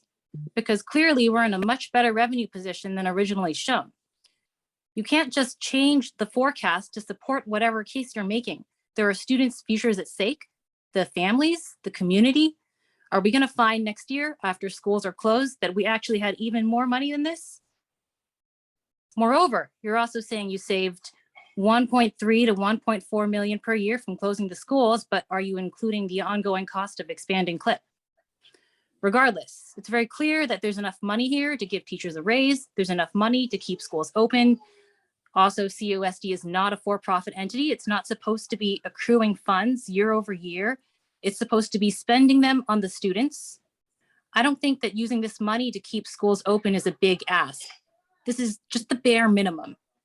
So CUSD board, it's not too late. Please reverse the decision to close schools in light of this wonderful new balance sheet that is looking better and better. Please reconsider your decision and the community will thank you. Thanks. Yes, sir. Do we have any more? Okay, thank you. Do we need any more comments or any more questions? Thank you, Chris.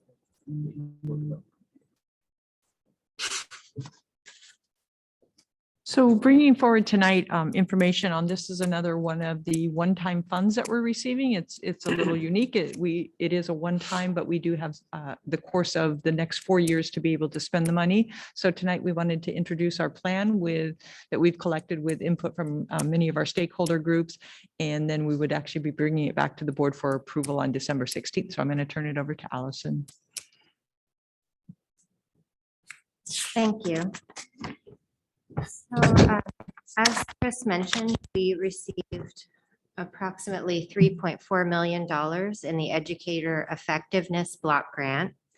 And the purpose of these funds is to support professional development for employees that have direct contact with our students. And within the template, you can see the different areas of focus that are allowable in the area of professional development.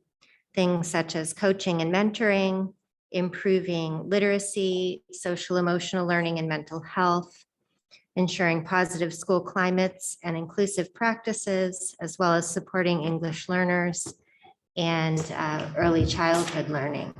We are able to amend the plan at any point across the 5 years.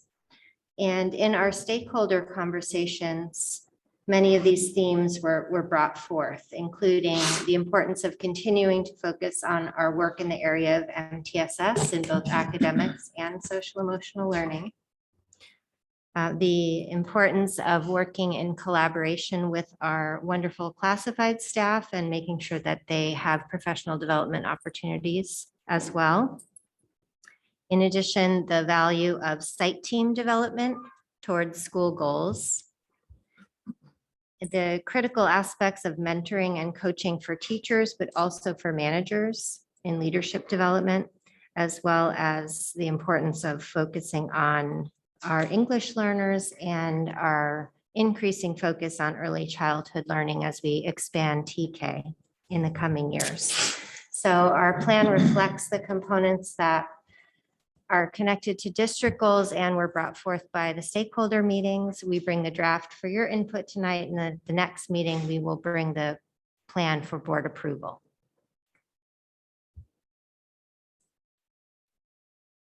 Or a presentation on this or no? That's it. Just the template that's in your Okay. board docs. Mhm. Go for if any questions. Rory, you want to start? Same order. I don't have any questions on this one. Thank you. Thank you, Allison. Next is. Jerry, right? Sure. So- Just one, I'm wondering about the sort of PD for SITs, the tech support or the, IT support. Is that allowable in the program? The clause 2 talks about technology. I was wondering, didn't quite see it in here. I was just wondering what the thinking was. And then I'll let you speak, Allison. Thanks. Yes, Yeah. we didn't specifically call that out, but one of our strategies was to put a chunk of funding for certificated and classified staff in the area of MTSS, since that's a big focus. And it is, one of the ways that our SITs support our sites is through things such as tools to support personalizing learning. So because it's hard to know exactly what the needs will be across 5 years, that was our thinking, is to have kind of a bucket there that then could be allocated across different groups as needed, including for SITs as needs come So up. the intent is it could potentially come out of that MTSS bucket. It's a fairly broad bucket. So as needs develop, it sounds like. So it's not Yes. being excluded. It's just included in this bigger bucket for the ease of allocation later. Yes, correct. Okay, great. Thank you. Thanks, Satish. Yeah, Jerry. Phyllis, No questions from me. Thank you. Sylvia? I had a similar question in terms of substitute teachers and just wondering if has there been any conversation or thought towards maybe not specifically out of this grant, I don't know what the restrictions are in terms of that, but has there been any thoughts about giving some of our substitutes because, we have such a shortage and we're using them all the time now, more training or more development? That wasn't something that came up. I'm not sure it's allowable. I will look into that before the next meeting and get some further information. Not regarding- necessarily advocating that we do them, just curious if that's something that's part of it. Yeah, just so you know. Thank you. Sylvia, I have one question. This is part of the total revenue which you showed, right? Like Chris? It's a one time and One time. this needs to be spending over 5 years. I believe we have until 24, 25 to expend the funds. Okay, so we are dividing equally or how is it going to be spent? 3.4. In some areas, we divided equally. We are able to spend the funds this year if we need to in some categories. So within the template, you can see how it's broken out over the course of the 5 years. Some of the areas we intend to spend this year, others we would make a plan to spend in the coming years. Some of the funds we anticipate needing earlier in the cycle and others are more equally spread out. It is hard to project exact needs across 5 years. So really, this is just an estimate at this point. We need to make sure we get an approved plan, but then we can make any amendments that we need along the way to make sure that we actually meet the needs of the moment. One more question, Ayla. So there is an indirect cost across. So indirect cost, what are the types of examples? Yeah, I'm sorry. The question is in regards to what is an indirect cost? An indirect cost is a cost for doing business. So I think the best way of describing it is that related to all the hiring of positions, the accounting of these positions, the state allows districts to charge these grant programs what's called an indirect cost rate. So each district calculates an indirect cost rate. So that indirect cost rate is what can be charged to these categorical programs to properly reflect all of the true cost. It's not a direct cost, that's why it's called an indirect cost. So anything that's an indirect cost related to the providing the benefits and services of that grant go back and can be charged directly to the grant. Is it a percentage? As a percentage, it's a percentage of cost. Any more comments here? Any public comments? There are no public comments on this item. We'll plan on bringing this back as an action item at our next board meeting for approval. Lot 3. Instruction materials. So this will be Allison and Marie will be sharing with us the update and looking at our science curriculum and giving some feedback that we've received from it as we move forward in adopting. Marie is going to take it away.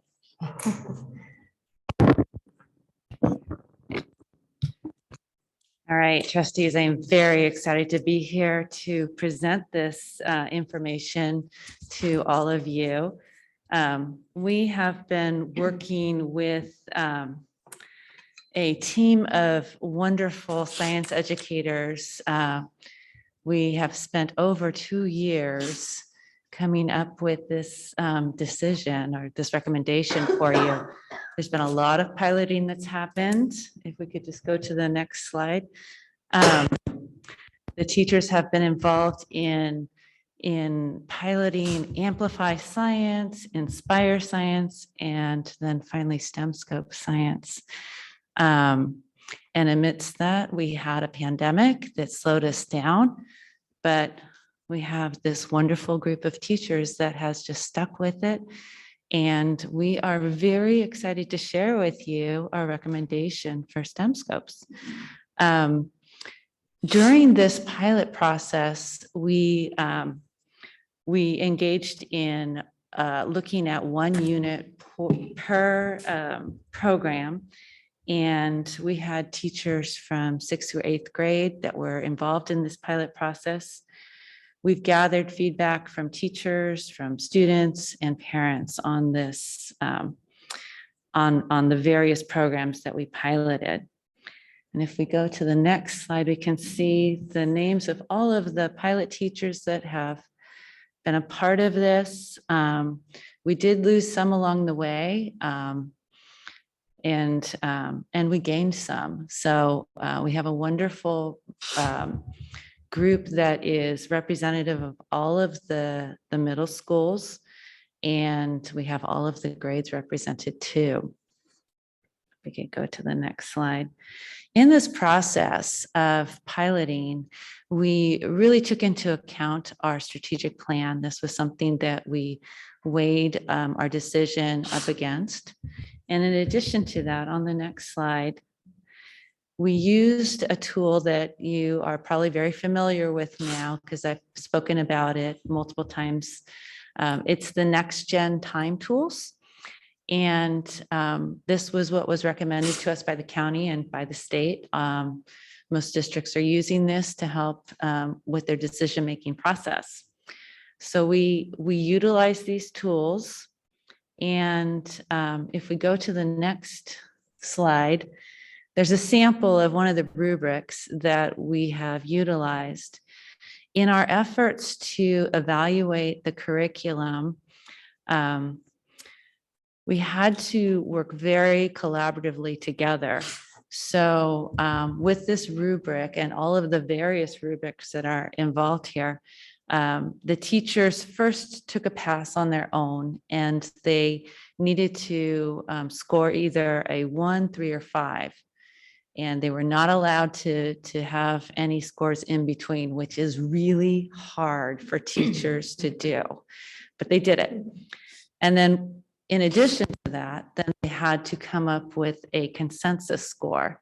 So across the grade level, they had to really talk with each other and come up with a score for every category. And they did that quite well too. So it was a lot of work to be able to evaluate this. And we did it remotely. So everybody worked in a Google Meet, and they were able to collaborate with each other and really come to consensus. The areas that we were evaluating were student work, student progress, teacher support, and then our strategic plan. We could go to the next slide. What I'm going to share with you is just the result of all of the curriculums that we evaluated. So please look closely at these. In this first one, it's not so different. It's on a 5-point scale. So again, it's always 5-point scale. But sometimes when I pulled the data together, if they never hit 5, it'll shrink down to 3, and I'll orient you to that. You won't see it in this one. But with the results for student work, you can see what you're seeing is actually, no, in Inspire, it's on a 3-point scale. So check that out, be careful. But you can see that the aggregate for the highest level is STEM scope. So it has a 47. That is the highest level that we were able to achieve in that area. There's a number of 5, scores of 5 from grade levels. For Inspire, we were always in the 3 zone or lower. And Amplify, there was a couple of spots where we were able to get up to 5. 5 is very difficult to reach in a consensus score. So that's the results for student work. When we look at results for student progress, that's really talking about how we're assessing how they're learning as they go along. In this one, Amplify, just look at it, be careful. That one is only on a 3-point scale because no one scored them up to a 5. But in the other categories, for Inspire and for STEM scopes, it was on a 5-point scale. Again, you see STEM scopes, the aggregate score is 45. So that's the highest of all. You're going to see a pattern here develop. In the next slide, looking at the results for teacher support, that's all of the hints and ideas that are presented to help teachers be able to be successful in their instruction. We can see that Amplify and STEM scopes are on a 5-point scale there. Inspire Science is down on a 3-point scale. The aggregate for STEM scopes is 47. So again, that was the highest scored of all the 3. And these were all scored at different times. When we completed the pilot, we scored them. The results for the strategic plan, that area, STEM scopes was quite high in. So you can see Amplify and Inspire, they only made it up to 3 on that scale, whereas STEM scopes went up to 5. So different grade levels scored differently. The relevant and rigorous instruction was quite high, and whole child was also quite high. Some discrepancy in the personalized learning between the grade levels, but aggregate was 31. And then as we look at the results for student feedback, the coloring I don't really get to have control over in the way that it shows up. This was from a Google survey that we gave.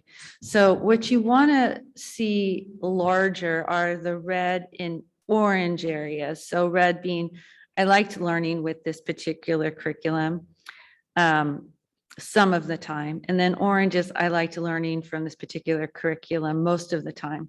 We don't want to see a large blue area, which is I did not like learning with that curriculum. Now, there's always going to be kids that are going to say they don't like it, as you can see. And they're probably the same kids, I don't know. But what we see is for STEM scopes, the blue is the smallest and the red and orange are larger in comparison to the others. So the other thing I want to share with you is we had quite a lot of respondents in this, and I think it's because we grew our pilot group a little bit. So that's why it's reflected as a larger group. And Inspire Science, they were responding just at around the time that the pandemic started. I'm not sure if that had an impact or not, but I know there was a lot of worry at that time. So STEM scopes still came out ahead in this area, in this particular metric. And so then our results, our straw poll, I asked all of them just to give their, their recommendation, and unanimously, STEM Scopes received a recommendation from every single member of our pilot team. So this was very, very exciting to receive that information. So thinking about the rationale for the adoption of STEM Scopes, which is what we would like to recommend to the board. The teacher and student feedback rated highest in every category, as you saw, for STEM Scopes.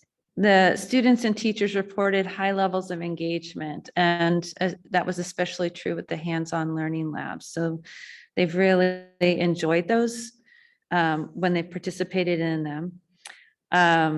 The parent input was favorable for STEM Scopes, and there was really a lot of information about highlighting how important hands-on learning is for their child, that's what makes the connection for them to really understand the concepts. There's strong hands-on and digital components, which emphasize that inquiry-based learning that is necessary to achieve NGSS. And the teacher materials are really quite easy to navigate. So there's a lot of support built in for teachers to think about how are we going to address the needs of our English language learners, or how might we support kids that maybe need another pass with this information, or how can we push ahead and support those kids that want more. There's also information about how can we connect this to math at the various grade levels. So lots of really nice supports that are built in, and you may have been able to see that in the materials that I provided. If you go online and check out the sandbox, you'll be able to see more. In terms of the estimated cost for full implementation, it looks like it's going to be around $600,000. The one thing that I'm not recommending, or the teachers are not recommending, is the workbooks, which you saw over there. They're like almost 3 inches thick and very heavy. And those are representative of all the materials that are already online. So teachers can choose which worksheets that they want to use and work that way, instead of burdening children with a very large workbook. In terms of our next steps, if we could just go to the next one. Thank you. We're seeking board approval next week. The implementation plan is to roll out in a soft rollout this year. So we'd really like to prioritize the pilot teachers who have been working on this. They'd like to stay with it. And there may be some teachers that they've been collaborating with who would also like to stay with it. They don't want to go back and stop teaching with NGSS. They want to move forward. We want to have the full implementation in the fall. And one of the things that I've been cautioned about is the supply chain issues that we're experiencing. So I would like to plan for that and be able to start to put orders together as early as February, so that we can really make sure that we have supplies ready to go for teachers. The student materials, we're looking at digital student notebooks, the textbook, the classroom materials kits. We really want to make sure that we've got all of that. And then in terms of professional development, I'm already looking into professional development for this spring. And then we really want to hit it hard in the summer and in the fall. And then have ongoing training and coaching and collaboration. What has been lovely about this pilot process is there's been a lot of collaboration that's happened, not only in the school, but across the district. And so it's exciting to have that happening, and we want to just build on that. We definitely, in all of this professional development, want to emphasize the inquiry-based approach and the integration with NGSS standards. As I look at the materials for the teachers, I see that NGSS is just integrated so nicely, and it's talked about throughout the teacher prep materials. It's just emphasized so well. So I do want to turn this over to a teacher who she shared. Supriya is a sixth grade teacher over at Hyde Middle School. And she just shared some wonderful pictures with me of what was going on in her classroom that day. And she had shared some information about how it was going and what the kids got out of it. And I don't want to steal her thunder. I would love for her to be able to share with us. And I'm hoping that we have Supriya on so that she can share what happened in her classroom. Is she able to? Hi, I'm here. Can you hear me? Yay. Yes, thank you. Take it away. Thank you, Marie, for the introduction. I just wanted to share an activity that we did from the STEM Scopes pilot in my classroom. It's related to the rock cycle. As you can see in this picture, we went through the whole process of sedimentation, erosion, and deposition, making of the sedimentary rock, then going into the metamorphic, and finally the igneous. Usually the rock cycle is such an abstract concept for students. They can't, I've shown videos in the past, or we have done some online simulation, but actually doing a hands-on activity. This was my first time doing it with students, and STEM Scopes really provided me with the teacher support, like the videos were available on what materials I needed for it, so I could prep ahead of time. So if you can go to the next slide, I can show you pictures from my classroom. So we had used crayons. Students were given different colored crayons.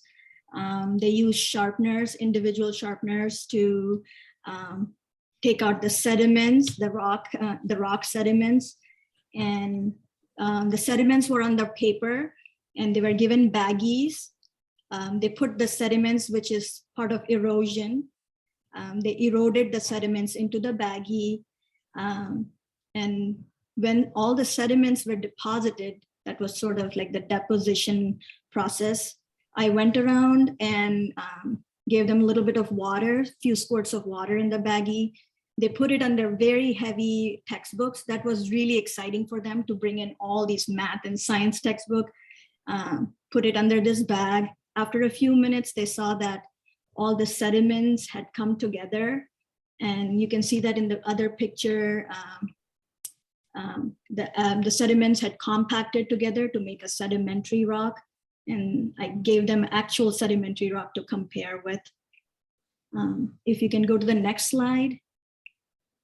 The next process was the metamorphic rock, how the sedimentary rock turns into a metamorphic. They were given hot water, and they put the baggie into the hot water and used their pencil or any, because it was hot water, they couldn't use their hand. They dipped it in water for a few minutes. The crayon melted, and all the sediments had formed into good, nice layers, which showed the formation of metamorphic rock. Unfortunately, I couldn't take picture of when we melted the metamorphic rock because I was on a hot plate with so many kids bringing in their metamorphic rock.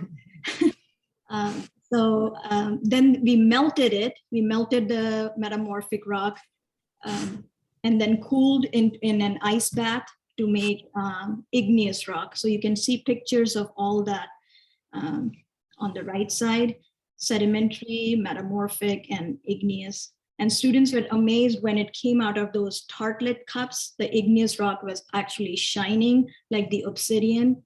they were thrilled.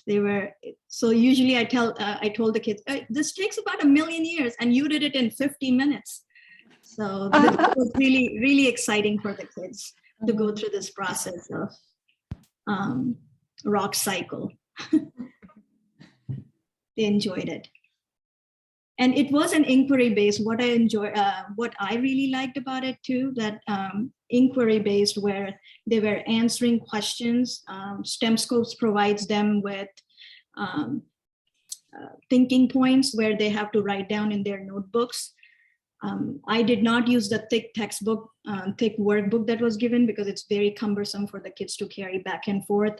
I just print out what is required from their website and they glue it in their science notebook. So they had we had stopping points after each step and they could answer questions in their notebook. And I felt like this was easy to implement, although I came on the pilot team much later. But I felt like talking to other teachers at Hyde Middle School, this was much easier to implement compared to other pilots that we had done in the past. And it does nicely cover all the NGSS standards. Thank you for letting me present. Thank you so much, Supriya. Really appreciate it. All right, so that is our presentation. Are there any questions for us? Thanks, Maria and Sophia. Yes. I do. Thank you. And thank you to our teacher. That was amazing. I'm so excited for all of the hands-on and the cross-cutting. So can you educate me on what are we, so I understand the not wanting the tome, the disposable or consumable tome, but can you educate me on how we handle, I mean, clearly there's going to be some expense still with making sure the teachers have the paper they need and toner to print off the pages they need. How do we handle that? Is that site dollars? Is that its own books and supplies line item when we're doing an adoption like this? I think that, well, in addition to that, we are going to need to have some supplementary money that is set aside for every site, because there's also perishable items like potatoes or lemons if they're doing a battery. I mean, you know, there's just things that they need to be able to purchase. So I was just talking with a principal about that today, that they're trying to figure that out right now. And we need to help them with that for sure. So it's something that we've worked on for elementary, and we just need to do the same for middle school too. Okay, so I mean, that's sort of instead of buying the tome, we would set aside those dollars Yeah. to make sure those are covered. Yeah, well, in addition to, because I think that there's, you know, the perishable items are one thing, but then also paper, yes. And, you know, we would just have to allocate. Yeah. And then my other question, so all the great, what did we call it? With the process you guys use, the time, I'm forgetting the name. All of the scores that you got from that in all the different domains here that you guys assessed, even STEM Scopes had a couple that were, you know, 1 or more grades, maybe only gave them a 1. How does that inform the immediate work you do when you adopt? Do those become immediate areas for focus for building out the weaknesses, or? You know, they only taught 1 unit. So it's challenging to see, was it just a weakness in the unit, or was it something else? So we really need to look at that closely. And, you know, truth be told, there is no perfect curriculum out there. Exactly. Yeah. So what we find in any grade level is there's ebbs and flows, and our teachers are smart, and they start to see like, oh, you know what, this experiment might not be as strong as something else that I know about. And they start to, you know, boost it up, and especially as they collaborate with each other. So they all wanted to teach it with absolute fidelity when they were piloting. But I think that some of them were thinking in the back of their minds, like, if I do this again, I might tweak it here and there. And that's what good teachers do. Yeah. Okay. So, yeah. Thank you, Marie. Yeah. Yeah, thanks. And first of all, thanks, Marie, for the presentation and for inviting Supriya to show this. When I went through this in school, I learned the different kind of rocks from pictures and descriptions and never touched anything. And so I think to this day, I'm not really sure. So I'm really happy to see that they're getting this hands-on experience. So building on to what Lori talked about here, how does like kits, not perishables necessarily, but things like rocks, do we have like dozens of teachers ordering stuff from Edmund Scientific every year? Or is there a sort of a collection of rocks we have somewhere and then we kind of, okay. Yeah, so if we're talking about rocks, they get sets of rocks that they would look at from year to year. So there's a base kit, and then there's a consumable kit that would come to replace perishable items that aren't potatoes and lemons, but things like, oil that they might need, or sugar, or maybe it's, some sort of a chemical that they might need too.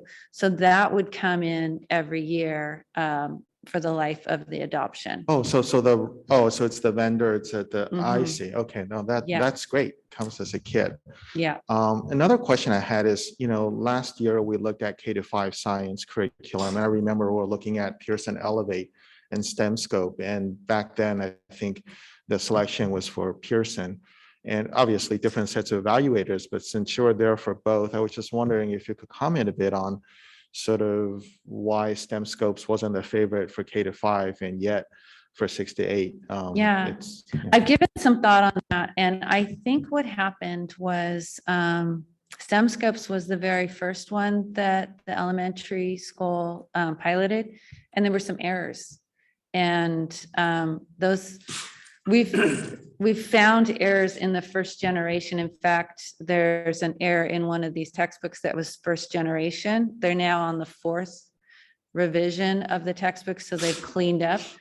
But what they were piloting had errors in it, and the teachers felt very strongly that these errors were just not okay to have.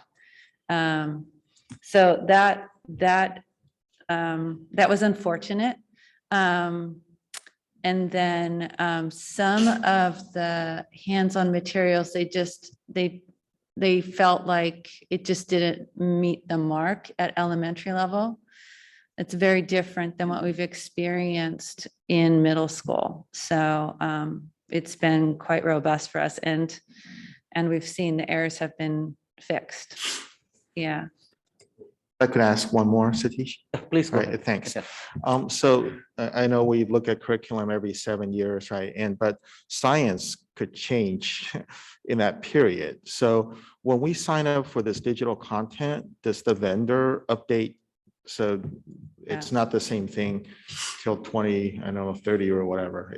They do update that every year or periodically? That's the benefit of the online digital component, that they can fix that quickly, whereas you can't really with the textbook. So yeah, it is in real time, and they've been incredibly responsive. When we've pointed out errors, they are on it, and we've had lots of discussions with them.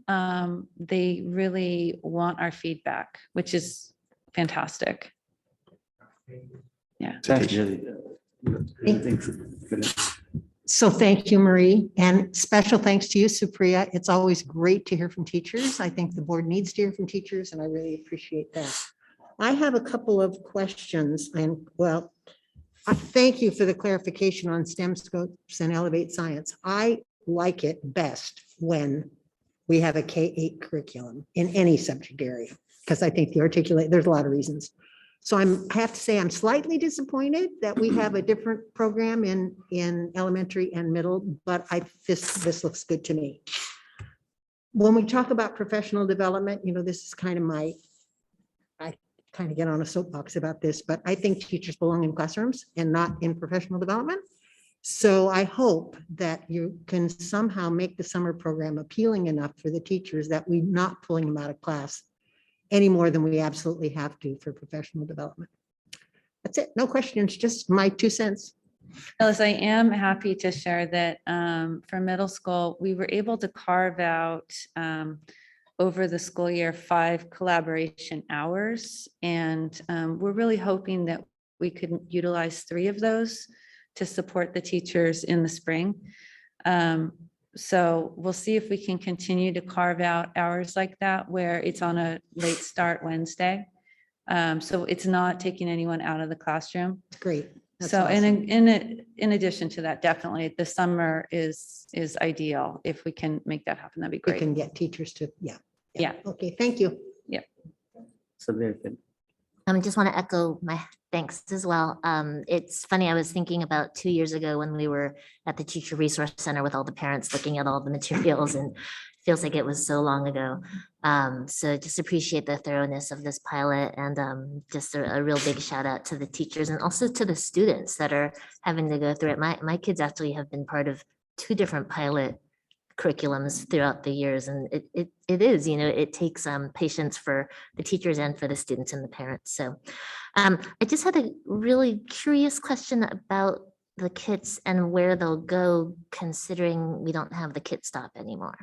So is it going in the classrooms, or like how is it, where are we accommodating those things? Well, we're really fortunate at the middle schools that there are spaces already dedicated to science supplies. And so that's where we'll be housing those materials. So we'll move out some of the supplies that are no longer needed. And that will be part of the discard process that we'll be involved in. And we'll make space for the new materials as they come in. Yeah. Great job, and I have only one question. You mentioned that parent input also was favoring. I didn't see any slide on that. How did you take? Is it a survey or? It was a survey, and we didn't have, well, we offered a webinar and nobody joined us for that. So then we put out more information and a survey. And so it was based on the survey, and it's more anecdotal data of, their comments that they shared. So I didn't have a nice graph to share. But for the most part, the parents that responded really, the majority of them were just very interested in the hands-on component, they were making a case that that's really important. And for the parents that had students in STEM scopes, if they stated that, they said that their child was really enjoying it. But it wasn't a huge amount that responded to that. I had about 20, so it's not a huge number. But the responses were very consistent. Yeah. Thank you. Sure. Any more? Any other comments? Any public comments we have? There are no public comments on this item. Thank you. Then we'll move on. Thank you very much. So let's go to Choldot for SIPSA. I think who's going to Alyssa here. Yes, so annually, each site brings forth their site plan, their school plan for student achievement, otherwise known as the SIPSA. And these site plans are connected to the district strategic plan, the district priorities, and the district LCAP. So we've talked about that before as how the strategic plan is kind of that long range plan. And then we have our 3-year district improvement plan in the LCAP. And then the site plans are the annual school improvement plan towards those longer term goals. And our principals and our site councils and parent advisory groups and school staff leadership teams have been working so hard on these plans this year. And I know they're really proud to be bringing their plans forward. I know many of you have been connecting at the school sites with our principals to learn more about their process and learn more about their plans prior to this evening. And I know we all hope that you see the cohesiveness towards those longer term goals, and also the uniqueness of each school and how they're approaching different aspects of the needs in their community, but also that cohesiveness as a whole district. So we bring the draft plans to you tonight, and then we will bring the plans for approval at the next meeting. I know a lot of our principals are tuning in tonight as well. I don't have any questions. I do have some comments. You want to Okay. do them all at once? Yeah, I think that's good. Okay, Yeah. yeah, I have had wonderful SIPSA meetings this year. I do want to call out the sort of deep dive process with the slides has been great. I know that all of our principals have been presenting those to EC. I know we saw some of them at our last meeting, and I think that really has made that work come alive for me this year. So I know it was also a huge amount of work, and you know, I think I just want to shout out to our principals, because all of them who put in that work and who have presented to me, it's really made the process come alive. And the other thing I want to call out, sort of a trend I saw, and I know I had a question for you about it yesterday, Allison, so I can give you a chance to reflect on it too. But one of the great things this year to see is, you know, we did get, because of this experience we've all had in living through this global pandemic and the impacts that had on education, we did get some extra one-time dollars from the state. We were not a district that got a ton of extra money from the state compared to what many districts in the state got. But for the dollars that we did get, I'm so thankful for them, because I'm so thankful to see how they're being used in our classrooms. So many of the SIPSAs that I got to see had those learning grants going directly to students, and you could visibly see the thought that went into how those dollars were being spent for the maximum benefit for our kiddos, and I think that was just wonderful. And on the flip side of that, that did make me a little bit nervous about, because those are one-time dollars going to this great work, what do we do when we don't have the one-time dollars? And I don't know if you want to reflect on that, Allison, because I really appreciated your comments on that. I was sharing that because we did have this influx of one-time funds, some of our other funds, we kind of rerouted in those categories. And so some of the areas where we had carryover, for example, in the LCAP supplemental funding, which is designated for serving students with needs, we have created a multi-year plan to be sure that some of these high impact actions can continue. So our principals definitely have been saying, these things are working. We need to make sure we can carry this over beyond just this 1 year. And in our EC presentations, we've committed to making sure that that happens. And I've been working with the business office to make sure that we have at least a 3-year plan for carrying forward some of these things that we see are really working for our students. Thank you.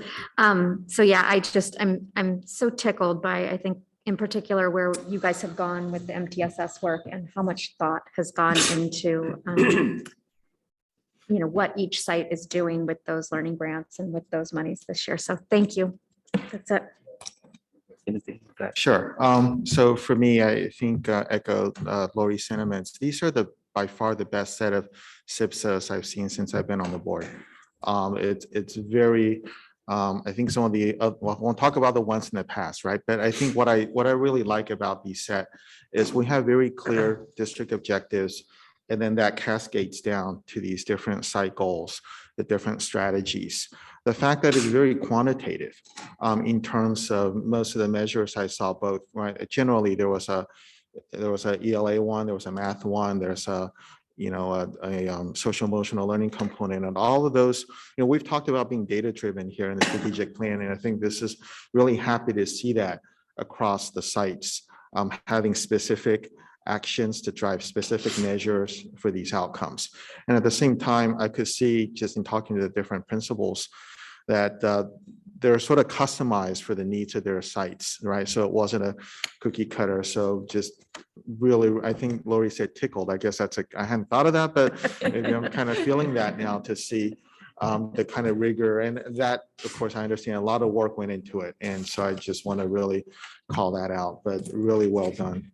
One comment is in talking with some of the principals is, a lot of this is dependent on the kind of metrics we get from Panorama, the kind we get from iReady. And so there were some, questions as to, question is too strong a term, but just really, we have, for instance, we measure, say, math achievement with iReady. And how well does that correlate to the teacher's assessment of how well the students are doing, sort of measuring the ground truth it's just something to note. I think, I think the first step certainly is the rigor that we have in place here to do data driven. And I think then having, gotten that in place, I think one of the next things to look at for the future would be sort of the cleanliness of the data. People working in data science talk a lot about this, right? How good is that data relative to ground truth? But I think even to be here to talk about that, it's really huge. The other thing I also want to call out, again, what Lori mentioned, is the use of some of these ESSER 3 funds to fund extracurricular after-school activities. I know that's something that some of us, I know Sylvia certainly has talked about, having funds to support that. And again, it's a one-time fund, right? And so what I'm hoping is that as a district, we make it a priority, right? We have some of this one-time money, we find out what works, what doesn't. When the fund runs out, I would love it if we could find the fund somewhere to keep the successful experimental activities going. I think it's this opportunity of some of these ESSER funds has allowed us to try some things we otherwise wouldn't have. And same thing what Lori said, we just love to keep that going. So would love to get some, I guess, feedback at the end of the year, how some of that stuff, how it worked out and which ones we want to continue. So, but again, thank you, Allison, to your team and the principals who are listening. Really, really great job this year. So, okay, thank you. Yes, thank you. I just want to piggyback on a couple of things that I've heard. Lori mentioned the hard work that went into these, and I know what an incredible job it is, and it's awesome. I mean, so principals, hats off to all of you for a great job. And in terms of what Jerry said, watching it trickle down from the strategic plan to what's happening for kids in classrooms is pretty awesome. That's consistent throughout the system. I really like that. I had an opportunity when I visited my schools and talked with the principals about their CIPSA plans. I had an opportunity to talk quite a bit with them about process. And that's another thing that I'm impressed with is the process that they've gone through and working with their parent community, their school site councils, which I know they aren't required to have anymore, but their parent groups and their staff and all of that, and using data. And I just think the whole thing this year was very well done. And I'm pleased with what I've seen, the ones that I read of my schools and some of the others that I've read as well. So good job, well done. I'm just going to add on to it's been really fun. Some of the principals from my schools actually presented their SIPSs at principals' coffees or PTA meetings. And that's been fun to actually sit in with the parents and listen to it at the same time and receive and hear the questions from the parent community as well. So really appreciate the work that went into it. It was interesting. I definitely had the same observations in terms of the data and the iReady and Haggerty, Sunday, all these things that we've been hearing about that have provided this data. I've been reflecting on it a lot because while it's wonderful to have data, and I think that's good for us, it also is hats off to all the teachers who have to collect the data because it does take time away from other things. And I want us, while I'm appreciative of it, I also want us to be cautious in terms of not collecting data just for data collection, and understanding and acknowledging that the time that teachers are taking for that, I wouldn't want it to come at a cost of instructional time. Or other things. So just something that I've been thinking about. I don't necessarily have a recommendation for that, but just it was something that I took away as I was listening to all of the ways in which on the one hand having iReady and having that data is amazing, but then the amount of work it took to collect it. And I just want to make sure that we're using that data in a way that actually helps us analyze and make decisions that benefit the students and the teachers together. So that's one with all four of my colleagues, pretty much same. And I think I was so happy to ask this question every time. All the 5 schools when I went, hey, how was the one-time money used? Like a consistent answer and consistently, the new programs and how it is. And they were so excited and very, thankful for that. And as exactly like, the second question was, how do you know next year, right? So it went pretty well. And another observation, which, when I asked this, like, the involvement of parents, that's also pretty high. So they strictly follow the process. And actually one of the schools, which I do not want to mention, they said that we went back again. So that's pretty good. Actually, the principal said that school site council, I went for one more time for getting some more inputs on that. That's amazing. So the involvement and, it has been very high. And another good thing is in this short time, actually, all these principals accommodated, our request of, on a busy time, we are going and asking, hey, we need an hour with you. It was not an easy thing. And it's like an interview, asking questions and discussing and things. But eventually, it really benefited us as well as thank you. Great job. Any public comments we have? There are no public comments on this item. Thank you. Then we can move on to, so this will come back as a. We'll bring it back as an action at next week's board meeting.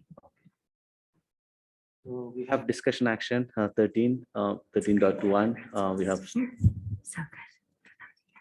Yes, you are going to. Yes, thank you. Before the board tonight is a follow-up item. Staff is bringing back to the board a list of all of the applicants who have shown interest in participating in our surplus 7-Eleven committee.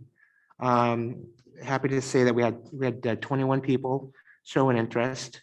Unfortunately, due to the constraints of the committee, we are not able to appoint more than 11 people, but anywhere from 7 to 11. That's the reason why it's called the 7-Eleven committee.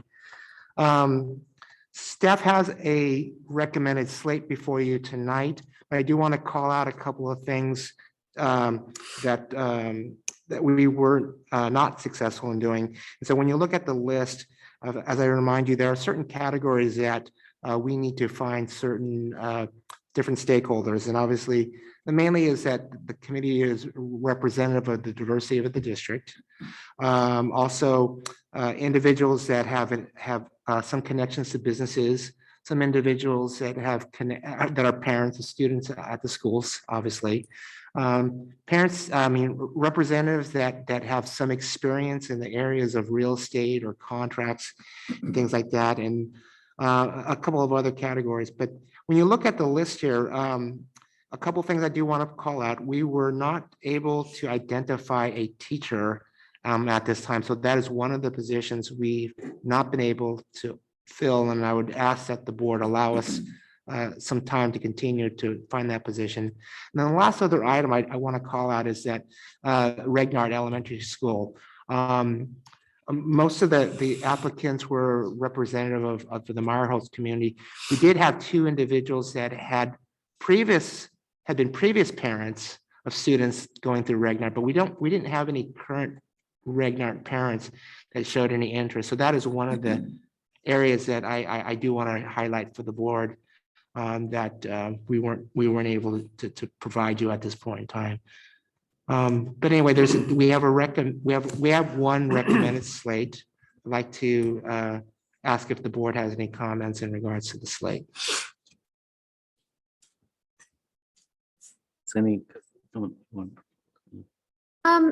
Yeah, I'm happy to make my comments.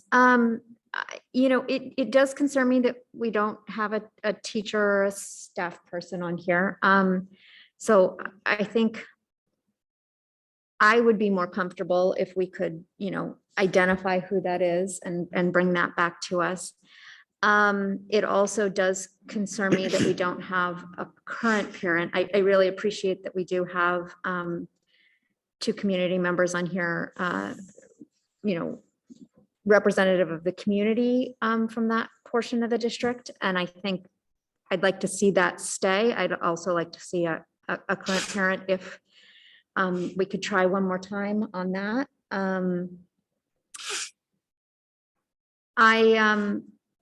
I do think it's important that we have pulled members of the community from the affected parts of the district, or the most affected parts of the district is probably a much better way to say that. So I'd like to see those community members stay. I have to say that I think I said it last time, 11, the full 11 does feel big to me. And so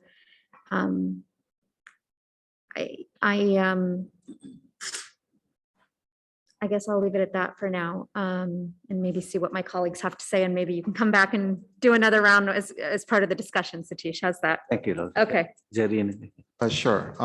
Yeah, I think echo some of Lori's sentiments as well. I guess the ideal 11th candidate would be a teacher who's also a current Ragnar parent, if you can find one.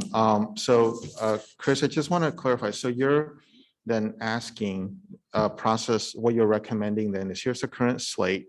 We haven't finished, we haven't identified a teacher yet. And so what you're saying is we continue the process, the recruiting process, and look for a teacher and potentially a Ragnar parent. And if so, would you then replace someone that's currently on the slate with a Ragnar parent? Is that what the thinking is essentially? That would be likely our recommendation. If those are those two areas that you want us to identify, we would go back and see if we could get interest from Ragnar parent community and a teacher, or possibly one in the same.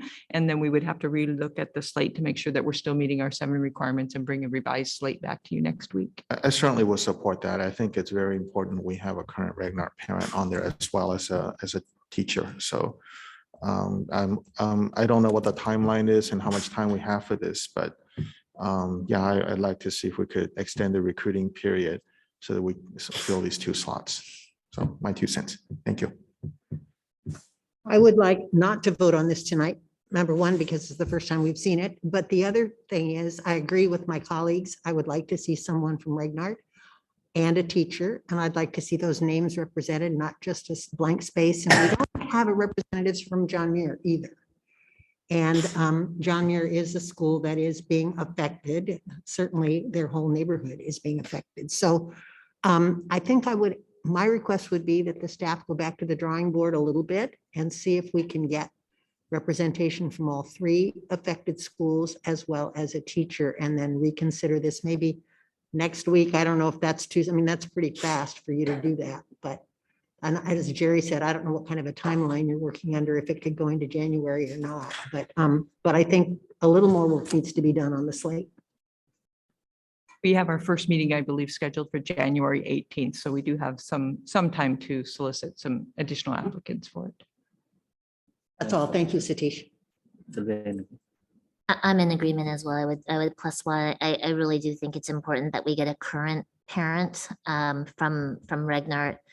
Although I definitely appreciate that there's folks on there that are Ragnar alumni parents. I do think, given the situation, I do think it's important that we have a current parent on there. I just had a quick question about the teacher. Is it specifically a teacher in terms of the requirements for the 7-Eleven committee, or is it teacher/staff? Like could let's say there be like a, I don't know, office staff or something like that from the affected? The legal reference just identifies it as teacher. Teacher. Okay, thank you. Just wanted to double check. Thanks a lot. Pretty much, I think I'm in agreement with everybody here, and especially with Phyllis. And I would like to see that, John Muir also to probably add in this. And one more thing on the teachers, should it be from is there any restriction, or you're just from the affected or impacted school, or you're looking, or you did this to every teacher you asked for? So again, in reference to Chris, when we look at the requirements, it does just say a teacher. It doesn't identify that the teacher needs to be from one of the impacted schools. If that's a desire of the board, we can certainly reach out to those particular teachers at those sites and see if we could find somebody that would be interested. Yeah, I would be, at least, probably you should try it out, but I'm okay for either, but that'll be good if we can get, because we'll really, we can get a, right information. Okay, thank you. Any, okay, I think Larry, you wanted one more comment, right? No, I would just, I guess if we're coming back around, I would also echo that if we can do one more outreach round at Mira as well as Ragnar, that's great. If most important thing is that we try. So Right, exactly. we may not be successful, but let's try again. And that would be my only. Any public comment? There are no public comments on this item.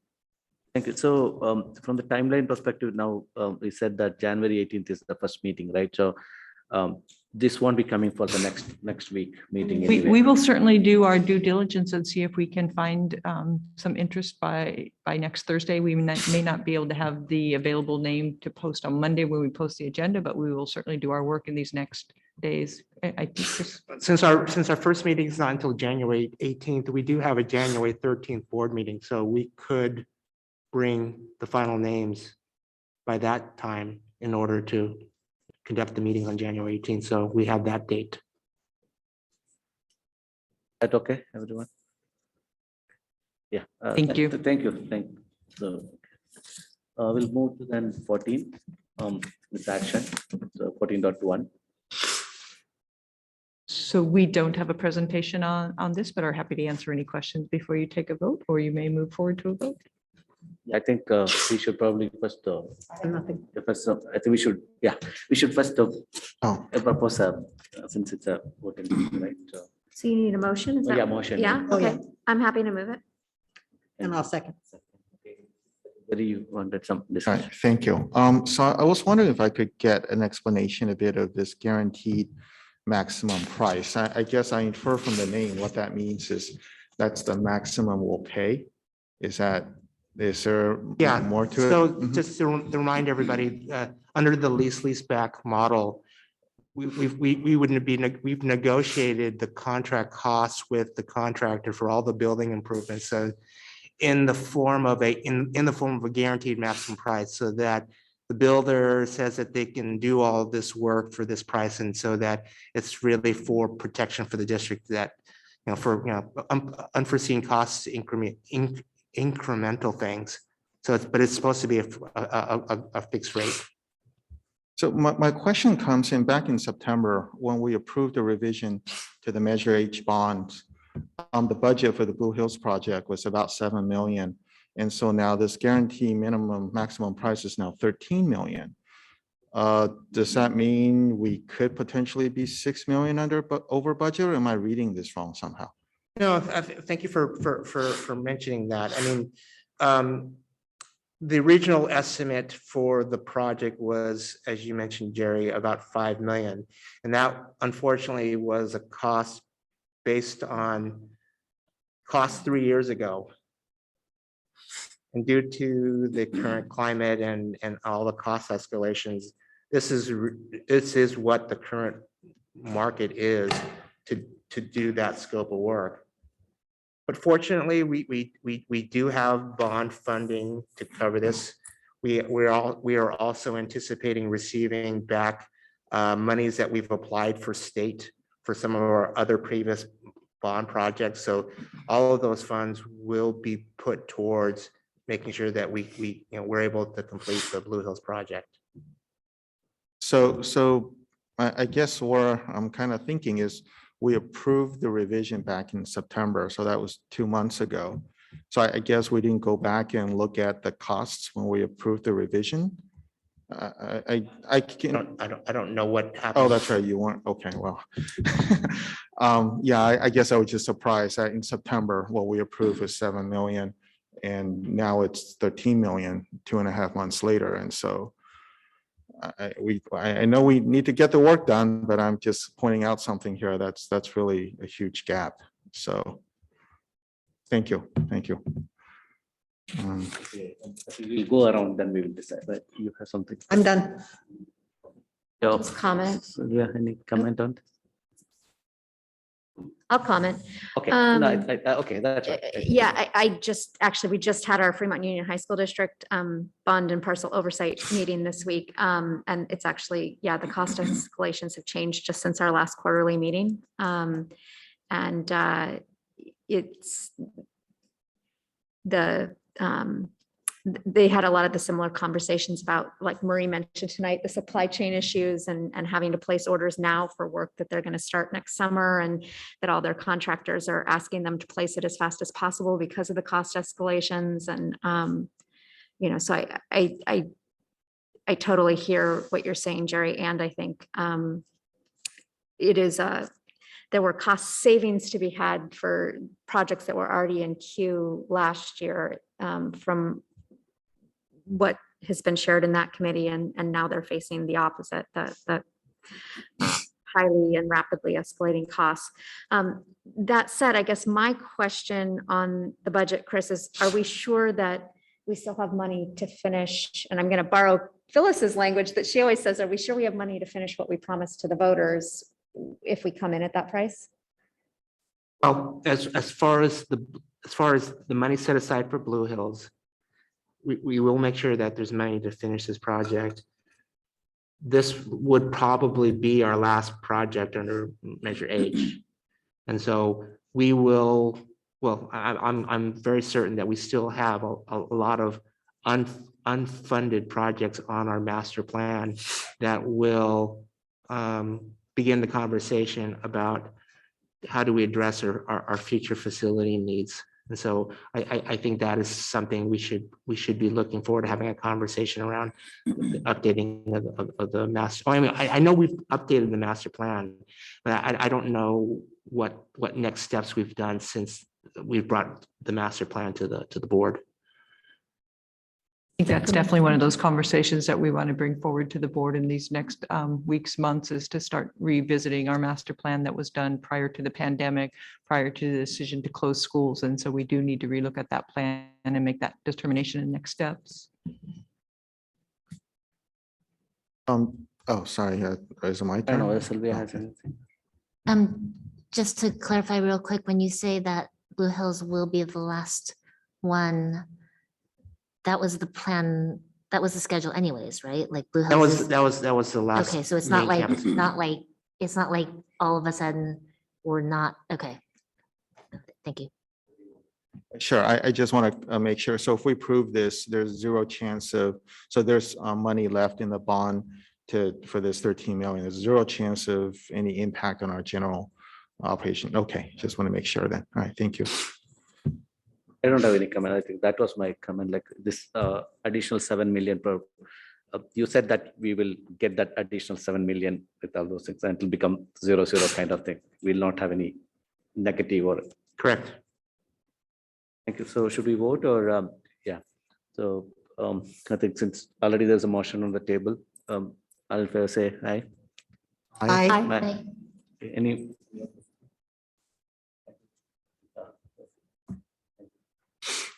The next one is 14.2, the resolution for surplus property, and Chris, again, you. This is a normal board item we bring forward to the board to identify surplus property. The board needs to take action for us to deem these items surplus so then we can properly dispose of them. I move that we accept the, whatever it's called. 14.2. Yeah, that's the one. Okay, any second? I'll second.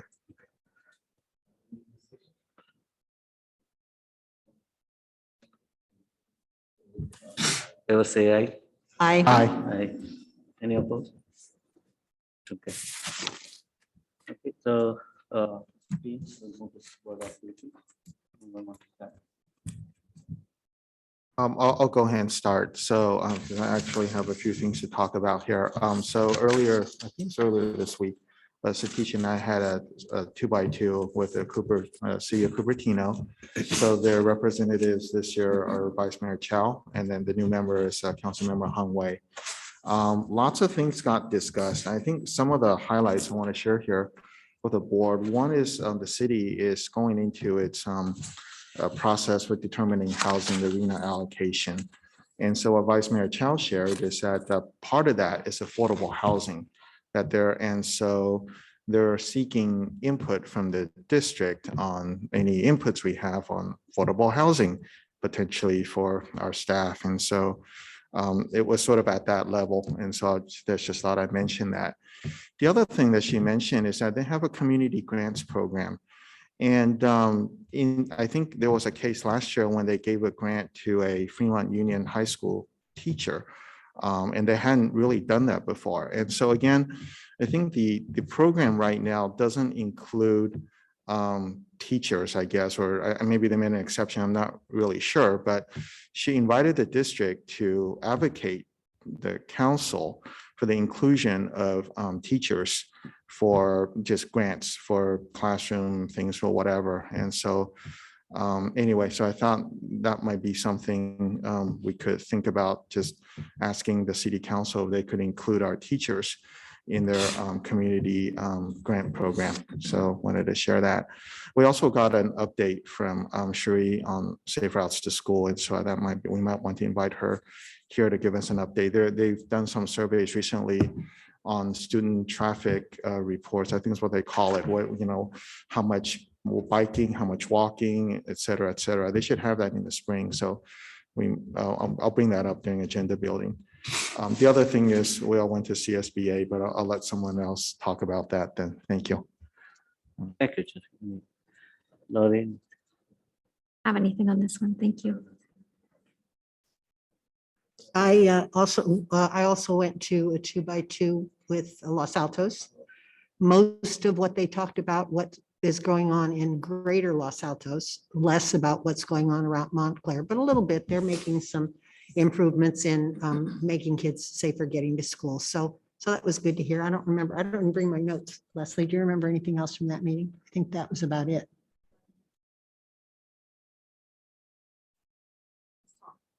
Oh, it's on. Sorry about that. They also talked about the housing element and their work and community engagement around that. But other than that, yep. And how many units they need to build and all that. Yep. Yeah. So that's it. Thank you. Thanks. So then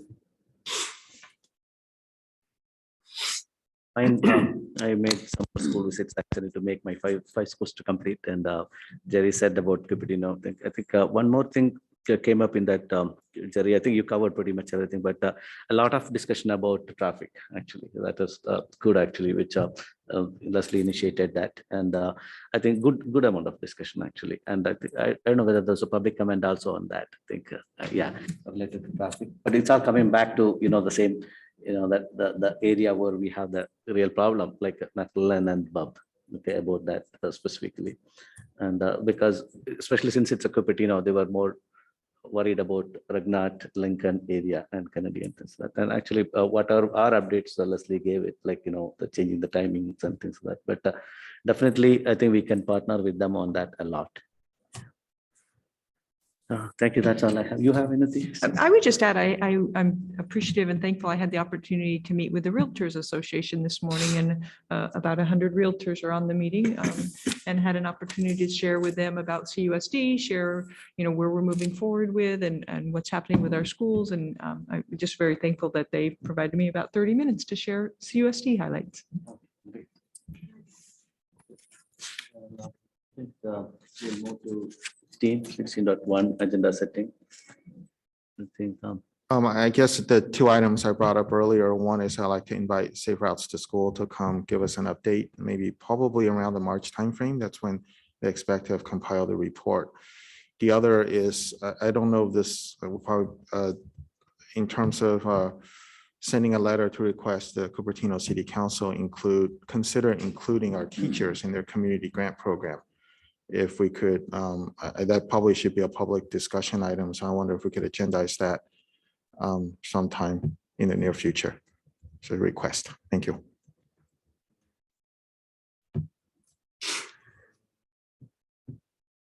And anything you want to? Oh, no. Okay. So one thing which forgotten, actually, myself and Phyllis were in wellness committee as well this week. Right. Yeah. So I want to add that, there are a lot of work actually done last 2 years, right? So especially from the cafeteria perspective, okay, and they are slowly shifting towards other things. Wellness is not just a food part, the other issues and things of that. So at least they concluded their findings on, they means like we are part of that, but there were pretty over 30 people, and a new committee has been formed actually with parents, like about 40 plus people. So they have a consolidated, our findings and proposals. So I wanted to add that also in one of these meetings to bring and present, like, what's the outcome of that committee kind of. And the other thing about wellness is I think we're getting a report maybe in January. Didn't Nicole talk to you about that? We asked that the wellness committee bring a report to the board, and I thought Nicole said she was going to do that soon after the first of the year. So we'll be Yeah, hearing so about we will sort of the agendize that. Yeah. outcome of our work, over the last couple of years on student nutrition. So, anything else? I think we have some more items in the closed session, so we'll have to adjourn for that. So we'll come back after that. Should I do? No, because we haven't adjourned. Not yet. So, we'll go for the closed session now. Thank you.